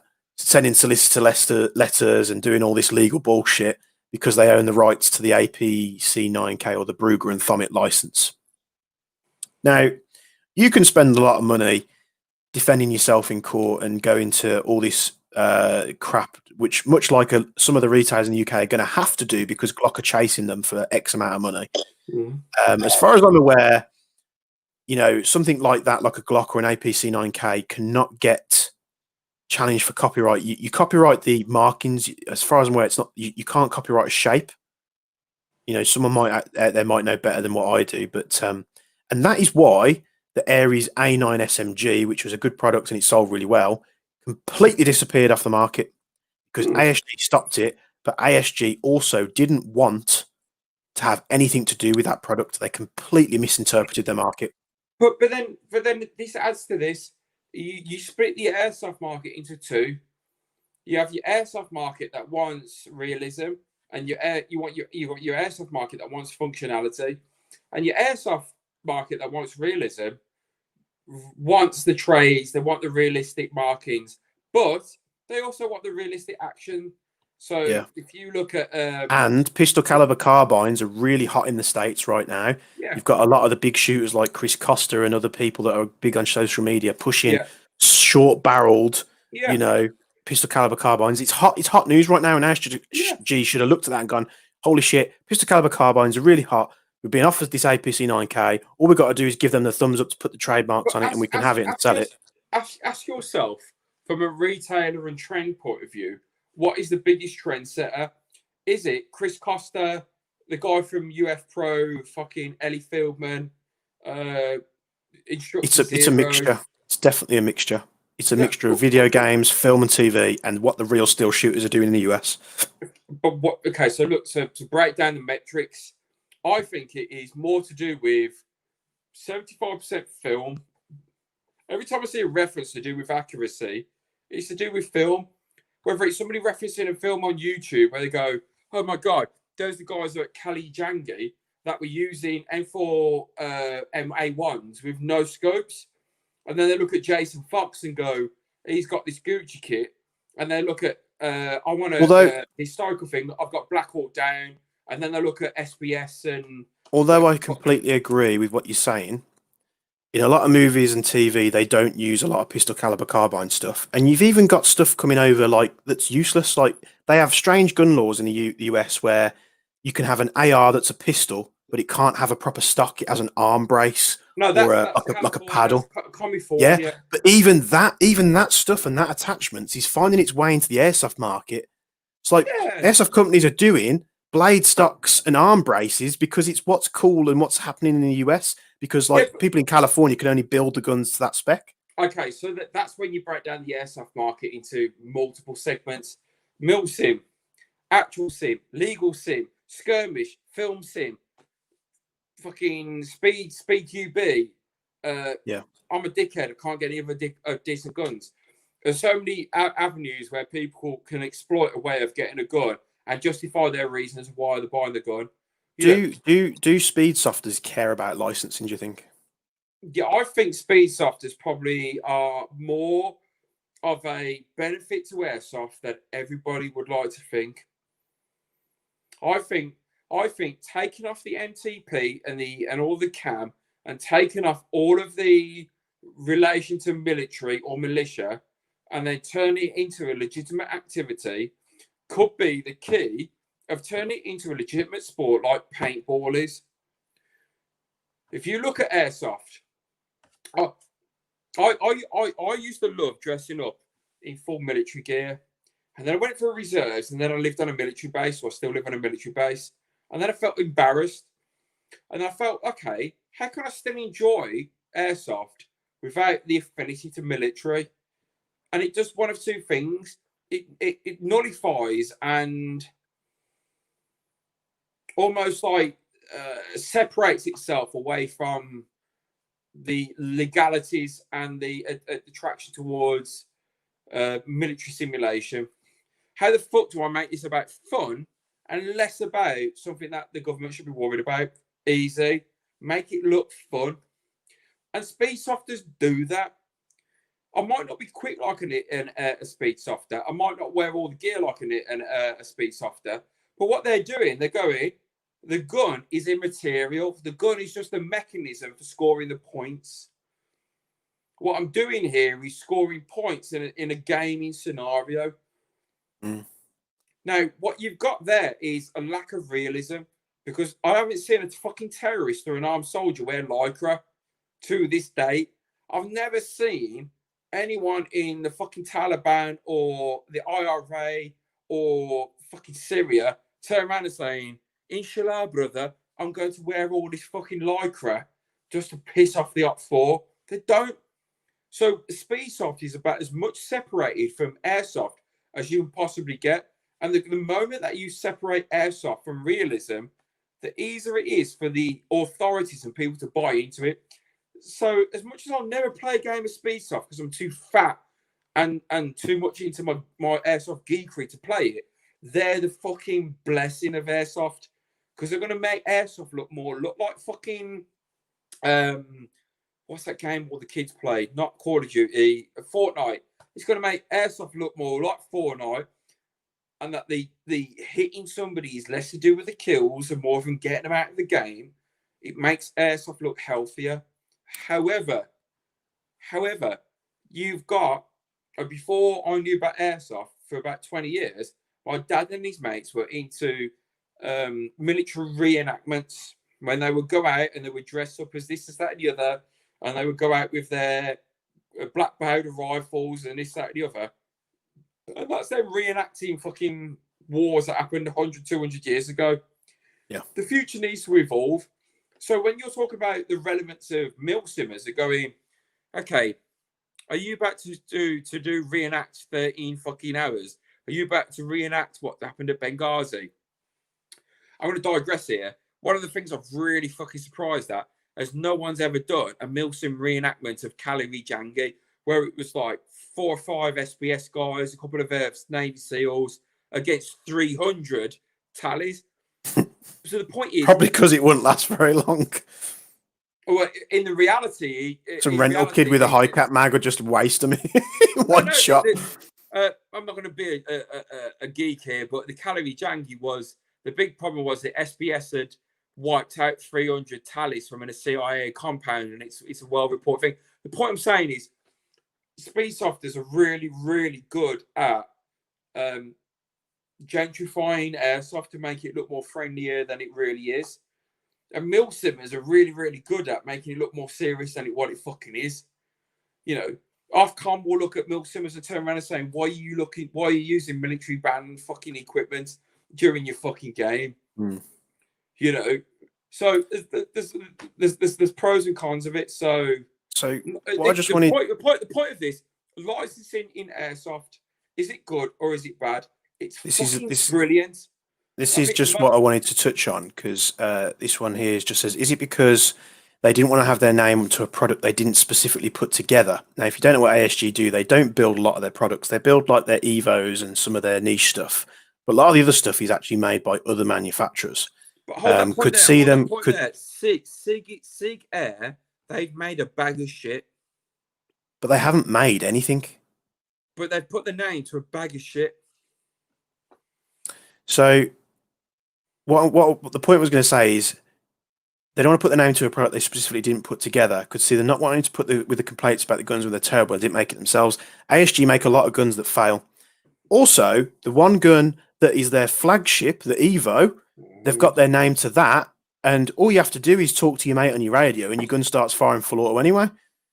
So if it's a licensed product and it's bad, what do you do then? And again, with the John Wicks, the licensed, what was it, STI high cappers, they were failing, they were breaking. The brutal thing about this conversation is that it will cycle back to everything we've talked about. And people think, oh my God, these are just two dickheads chatting shit. It's like, no, it's not. If you take the ASG Evo and want to really understand why the fact that if you put a PTT against it and it shoots full auto, it means that the Airsoft trade body has not checked the CE marking of the manufacturer. So why have you, the consumer, got a shit gun that shoots when the PTT happens, and this is the average airsofter, and quite rightly, they shouldn't be worried about this shit. But, and again, a flagship product. I mean, I'm not here to bash the Evo. I've ran one for years. I love it to bits, but a flagship product that's licensed and produced by themselves, and all this innovation, and then they fit. Hold on. Me and you know there is a batch of Evos which have been sent to a couple of retailers that were a bag of shit, and by the time they've got to the yeah, but what I was going to say is they're still fitting the same shitty gears that they fitted from the beginning that break so easily. Mm-hmm. I think my Evo was probably the only one I've ever heard of that's been on the standard gears for as long as it has. And it's literally because I shoot the thing to try and break it, and it's just reluctant to break. I should have HPA'd it then. They could go to a manufacturer like SHS. They could get steel gears at a really cheap price that are probably the same, if not too different from, their metallurgy stamp gears. But the metallurgy stamp gears are still fucking failing. Why don't you just fit a set of gears that doesn't fail, and then your product has more value because you're getting it out of the box. James, this is where it comes down to. So, in my work life, I use this analogy when I'm talking to new customers. So I use this analogy with you. Somebody will come up with a bright idea of making a Terminator. So they will spend 3 years making a Terminator. This thing travels back through time, targets the fucking Sarah Connor and John Connor, acquires the weapons, goes tracking them down, and when they find John Connor, they go to shoot John Connor, and there's a traffic light or a fucking vending machine which switches the Terminator off. So what happens is the idea of the Terminator is great.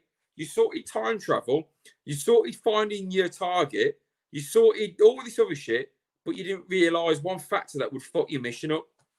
Now, this is the same as Airsoft. You got a good upper and lower. You got a good gearbox. You got a good barrel. You got a good piston. You got all of this. But somewhere down the road in quality control, you miss something out, and it's fucked your whole product up. And that's ASG Evo. You had a good bolt catch mechanism, which makes it feel like it's real. You had a lightweight gun, which feels like it's not a real thing that you can fucking run around. You had the 75 mag capacity, which gives you a level of realism. And you built it on a model which most people don't really like because everybody's infatuated with AKs or M4s. And when you put it out to the market, you just really assume that everybody was going to buy into it because it was something different. You never stop to think about testing that fucking thing to see whether your MOSFET and your electronic load. Again, before I cut you off about SIG with the M17s, was it? No, SIG ballsed up with two things: MCX and the M17. The M17 is the pistol. The MCX is the. The MCX was around in the Cybergun days when Cybergun had the SIG license, though, wasn't it? So it's not that they've done anything new. They've gone to VFC, and I've been told that the actual MCX they balls the real one up because the rails and everything was so loose, and they were the guns themselves were failing. Not just that. It's to do with the MCX. The way that the 416 recoils and the way that the MCX recoils are different. So they put a 300 blackout round in the MCX. So if you got a DSCI, you'll see a variance of the MCX. You'll see what's called the MCX. I know of what you're about to say, but carry on. So there's this little stubby version of the MCX, which is meant to be the 9mm MPX, but it's actually MCX stubbied with a 300 blackout round. And if you look at CTFSO, they've got two variants of the MCX. One's the 300 blackout round, which is I'm going to blast you into fucking smithereens, and then the other's the 5.56, which is I'm going to shoot you and know that I'm not going to shoot somebody behind the back of you and fucking kill them as well. I heard something interesting that they got to a point over here where they couldn't call the specific round 300 blackout because technically you had white officers shooting black youngsters with a round that was called 300 blackout. That's not a good thing, was it? So I heard they got into a lot of trouble with that in terms of a politically correct ammunition. But equally, I was told that, you go through certain trials. I mean, going off on a tangent here, you go through certain trials with the police and stuff in terms of the firearms and stuff that they use. And they're in a trial at the moment where they're trying all these different things out. And I was told that they were using M4s, but the ARVs, what they wanted is they wanted the M4s to be short because they can get it in and out of the vehicles easier. This was a certain police force in the UK. Yeah. And then what they did is they shortened the barrel, but the round that the gun was specifically designed to use was designed for a 14.5-inch barrel, for example. And they just basically chopped the barrel down, by half. And what they were finding was that as the officers were firing it, they were getting so much unburnt gunpowder coming out the end of the barrel, is the officers were getting flash burnt on the hands and stuff. So there's a big thing with the trials at the moment, just because I know people are involved with it and they're pushing different platforms to try and get the contracts. But the MCX was a big fail. The bottom rail sections was so loose that nothing would hold at zero. And I was also told that the rails on the real MCX were similarly made to the VFC one. And the person who was in manufacturing was said, I wouldn't be surprised if they're using Taiwanese made rail systems and putting them straight onto the real MCXs. Well, you've got, if throughout the whole police constabulary, you've got 3 manufacturers, MCX, Loose Machine Tool, and H&K, and nobody moans about Loose Machine Tool and H&K. That should give you a bit of an indicator. However, moving swiftly on, because just before we go, we just had a question. What's 300 blackout rounds? So the 300 blackout is a specific round that I believe they predominantly used because 5.56 was going through and through, and they were talking about collateral damage, about shooting terrorists in sort of built up areas where you've got a lot of civilians. The round could go through and hit someone else. So the 300 there's a lot of more information online, but 300 blackout round is a specific round that can be fired much like a 5.56. On my Arabs thread, I was going to go for the Arabs thread here. I'm going to stay truthful and faithful. Arabs, I've nearly drank half a bottle of brandy, and I'm still talking non-bollocks for the most of it. And the user here that's commented, I want a stubby MCX. Well, the sponsor of this first stream, which is TAC Gear Giveaways, I've got a MCX in their competition draw, so you can go there, you can put an entry on. Obviously, all the terms and conditions are on their website, tacgeargiveaways.co.uk, and you can win yourselves a MCX Virtus AEG. I entered that, but now I'm on your stream, I've got to de-enter it. Why is that? Because if I win it, everybody's going to think that it's fucking fixed. Well, they won't say that when it's drawn. It's all done completely random. It'll all be done live. So go give them a like and a follow on social media. And if you're feeling lucky, go put some entries on. You can win some good gear. So my friend Robin RS Lane, she turns around and says she wants a stubby MCX, and they're out there. There's a stubby MCX, which is really an NPX, which does the 300 blackout round.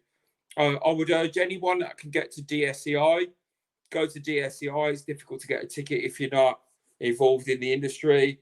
But from an airsoft spunk over everything that you see, you'll go to DSEI and go, oh my God, that's a real Evo. Oh my God, that's a real HK. Oh my God, that's a real Glock. Or go to SHOT Show. Go have a look at SHOT Show. SHOT Show is great for real steel stuff, but it's absolute cack for airsoft stuff. Do you know what stands I really enjoyed at DSEI? Steyr, because no one likes the Steyr AUGs, and FN. You have to let me know next time you go. I will get a ticket. I have a stand there. It costs us 12 grand a year. We get a lot of business from it. But the DSEI now, there's 2 shows. There's one in Dubai, and then there's another one in the UK. The good thing about DSEI is, like a lot of the shows that I go to do with the military and defence world, as soon as 3-4 o'clock in the afternoon happens, everybody's on the piss. Literally, like, they forget the fact that they're part of the industrial military complex and they start getting levered. So somebody just said on your YouTube both of your opinions. So before we finish on licensing and go on to the number 2 airsoft fuckery. Number 1. It's Is not it really. one It's not really a fuckery, more of a win moment. But we'll plug that in just a second. Both your opinions. What company is the most innovative with their guns? So I would say there's two companies in mind. One is a very boring answer. The other one is obviously pretty well known. But the guy that innovated the GBLS DAS platform, I would never buy one because they're unreliable. And I've heard them fire in the field and they go, yeah.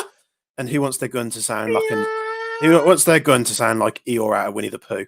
And the second one, which is probably the most boring answer, is Tokyo Maru because they were the original innovators and still to this day they're taking people to school. I'm sure there's many others out there that do different things. You've obviously got companies that do cool MOSFETs and electronic systems. Here's my innovative, and I love to hate them, and I hate to love them. MTW, because they have made about Wolverine. MTW is my favourite, and I love to hate them, and I hate to love them, because when the MTW works, it's like nothing I've ever experienced. Like 80, 90, 100 meter headshots on 3.6s, use a Knight's Armour foam suppressor. It makes having that lining work okay. But unlike buying something from Camerades or you in your yesteryears or Kingdom of Airsoft or Eagle 6, when you take control of a fully upgraded A&G, it performs there and then. When you buy a Wolverine MTW, you've got to do the fine-tuning yourself. So I've enjoyed that. I've enjoyed the fine tuning. You know, if somebody gives me a missile system and turn around and says, make that work in the real world, I'll make it work. I find it harder to make my MTW work than I do a missile system. But there's something wonderful about the Wolverine MTW where I go, you're such a pain in the ass. But when you do fucking work, and I've made you work, whether it be the dwell, the fucking O-rings, the hop, and all that shit. I've done that. It's not been Kingdom of Airsoft or Eagle 6 or Marek that has made that happen. It's me going, I'm going to take a little bit more patience of understanding how to tune my rifle. So from a innovation point of view of going, making the responsibility of the owner on performance rather than the retailer or the tech, MTW, all the way. You just need to get over that line. However, all the issues that you've had, going back to when Polar Star first came on the scene and they were the first to do any HPA stuff for AG, as far as I'm aware, in the the past 10 years. I took a Polar Star fusion engine, slapped it straight into a VSC. I think it was a 416C at the time, the small one, and it worked. I never had to do really much to it, and it just seems like for a period, HPA got super complicated. And then Wolverine came along and kind of made it better. The thing about HPA for me, not only was it a performance system, it made me question my morality about being involved with Airsoft. So when I was involved with Airsoft at the start, I was just applying for reserves. I got an application within the police force. And there's a few other things that were making me going, I feel a little bit special having this fucking gun and blah, blah, blah. And I played about 2 years worth of Airsoft and thought, this is just fun. What I actually want is a really, really good gun. Yeah. So I switched over to HPA. And the fact that in the field, excuse me, I know Joe Skillings doesn't like me using the word field, but in the game, people turn around and say, we don't care what you use as long as it's within respectable limits. Yeah. And as soon as I used the Wolverine, I was like, you fuckers can't hear me shoot. You know what I mean? And yeah, super quiet. I've ran HPA myself, much to Josh's surprise.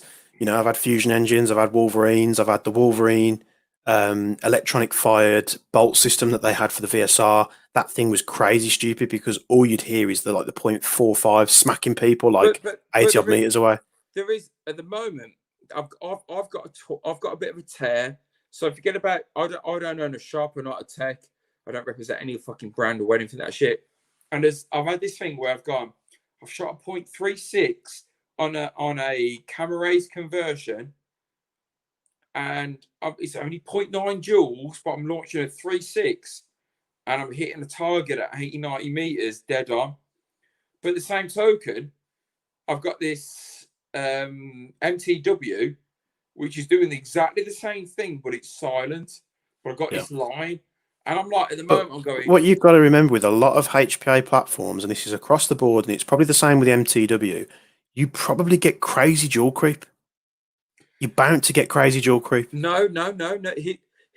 Here's the real. If Ed Leo is watching, if you've tuned into the 3 hours of this, 3 hours 15 minutes, 15 seconds even, this is the real reason why I wanted to talk about HPA with Josh and BBs. Sorry, let me add that.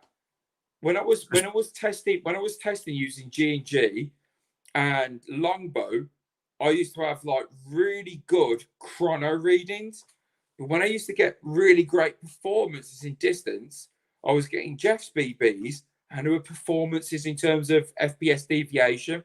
So I use a Jeff BB, but I get like a 0.4 variance or 0.5 variance in the FPS, i.e. 340 to 340, 350. But Jeffs were like, yeah, I can hit that nail on. When I was using longbow or G&G, the chrono would be great, but the consistency would be shit. And when I used Valkyries, it was like, yeah, Valkyrie chrono, brilliant. Valkyrie performance in the field compared to longbow and Jeff's bollocks, which is the reason why I did We'll save the BB discussion for another day because that could be a whole show in itself. Hopefully. Yeah, we'll definitely do it. But yeah, I think Josh Portis was just saying, back to quality control for a second. Why is the standard so low with airsoft parts in terms of what they come with out of the factory? And again, it shouldn't be low. I mean, again, with the MTW, they've machined that billet receiver upper and lower. And what is it, 70-75 they've used? It's like stronger than a real AR. I can add to that, Josh. The real reason for that being is that there is no CE marking relevant standards to determine what the acceptable standard is within compliance. So we look at FPS and joules, where in actual fact, what you want to look at is the effect on the part of what the effect that it has on joules and FPS. So that's the problem. When you're at a manufacturing site, currently airsoft is classified of one or two things: as an air weapon and as a toy. And if you regulate the industry, it means that you regulate the manufacturers and their output. So if you want to really get to grips with whether the gun that you've bought for 300 quid is bang on 300 FPS, whatever, at 2 point, whatever joules and whatever it is for your country of origin, you need to start implicating compliance. You need to start turning around and say, when you manufacture a gun, it meets this level of standards. So when he's turning around and saying back to quality control in the manufacturing environment is measurable against reaching compliance for CE and safety. But the airsoft industry is a bit of a jaded area where it goes, we can make what the fuck we want, give it to Bob's Blowjob Airsoft, and he will convert it and turn it into something very different. So the fundamental issue with airsoft is what you get from the factory might be compliant, but what you get once somebody's played with it isn't. Yeah. So 100%. Then you go to the ATB and go, how do you create a compliance order to making sure that everything that everybody's selling is compliant? It's like that thing that surprised everybody years ago with the rush compliancy, which was all to do with the electronics and using lead solder and stuff, and it took everybody by surprise. And then it took getting the manufacturers to get rush compliant, and it was a right mess. But things like that pop up every time now and again. Well, you go rush. There's two things. So you got rush, you got CB compliance, you got CE. Then you've also got FCC, and then you've got safety compliance. So when you go into that levels, if it's a manufacturer and a tech, you can guarantee that you're meeting those safety compliance requirements. By the time you send it to your customer doesn't need to worry about it. That is a fundamental issue, and it cycles back to our airsoft trade body. So you will get somebody that makes a gun that is compliant to legislation. But how do you guarantee that all the work that's being done at retail level is compliant with legislation? And how do you make sure that every airsoft tech is making sure that something complies with legislation? So the only thing that comes with it is airsoft trade body, but with compliance and separate legislation. And what we call in my industry is market surveillance.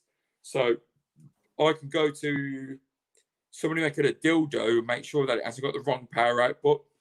At the same token, I can go to a missile manufacturer and go in, is it compliant with these set of standards and limits and dynamics? And that's what the airsoft industry doesn't have. So it's like, what happens if I put my Aster MOSFET into this gun?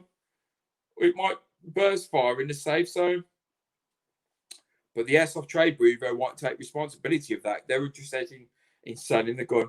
So Josh has kind of brought up the whole industry, which is quality control. How do you quality control the airsoft industry? That is ultimately the biggest question. How do you quality control the airsoft industry to make sure that the customers get what they want and people can sell something that's worth what they're asking for, whether it's $9,000 or not? 100%. Well, we're coming. Right. We've just passed the 3-hour mark, so I think we get the last thing that we've pulled from Airsoft this month. But I don't know if you want to lead into that. No. Somebody No. I get asked some weird questions on Arabs. And Do you work with missiles? Jason Voorhees has asked me, Andy, do you work with missiles by chance? Okay. So that people know, I work with global compliance in any product that's issued to do with the retail community and the military community. And if you sell something on the market which is non-compliant with a certain set of standards, I'm supposed to instigate a market surveillance plan which goes, is the shit that you're selling compliant against a variable amount of standards? And the only airsoft manufacturer that I've seen that has done testing has been Ditech. They've EMC tested their gun to me, EN 61004, which is, can our gun be affected by radiated emissions? Which is, if somebody presses a PTT, will that fuck up my MOSFET? So I do the same shit, which is, if somebody has a weird emission launching a missile, will that radio emission launch that missile? The same technology goes to airsoft, which is, you just put that MOSFET in your gun, but if I press my PTT, will it shoot the gun? Yeah. Well, guess what? You're not compliant, and you shouldn't have a CE mark on it. Talk about pressing the buttons here. We're gonna end on a bit of a high. So one of the main topics that comes up in airsoft a lot is feminism in airsoft, female airsofters, and it's always an interesting sexualization of women. Yeah, exactly. And you see it floating around all the time. People get targeted for you. But on a lighter note, because we came across this in the Arabs group, you know, of course, there's a lot of things we do. How do they do it in Russia, Andy? How do we think airsoft is done from women in Russia? Let's have a look, shall we? Shooting lead pellets at each other. Let's take a look. Let's end on a high.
Well,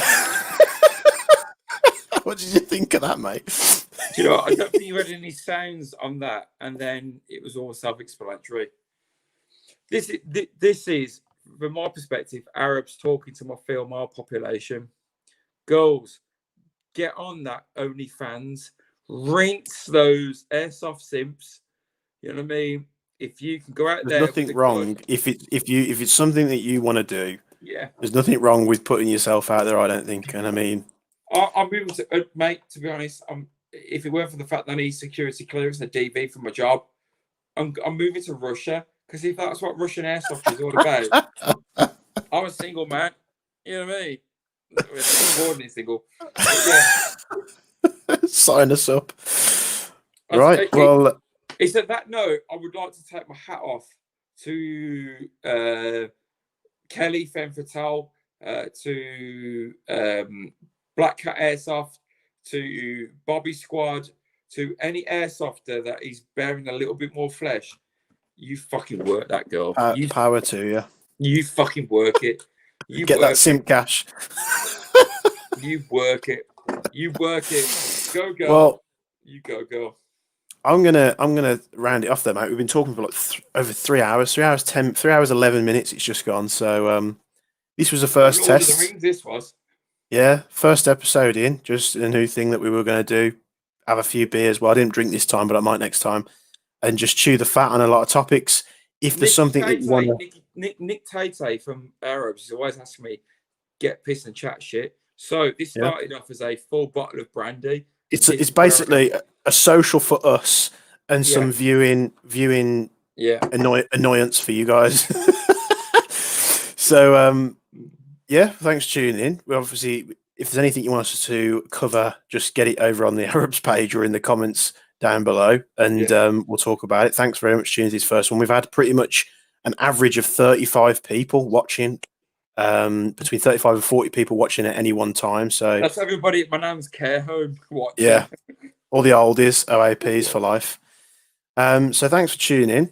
I hope you've enjoyed it. I know it's just one of those things where it might be hard to watch, but I'm sure that this is the only first episode. Thanks very much to yourself, Andy.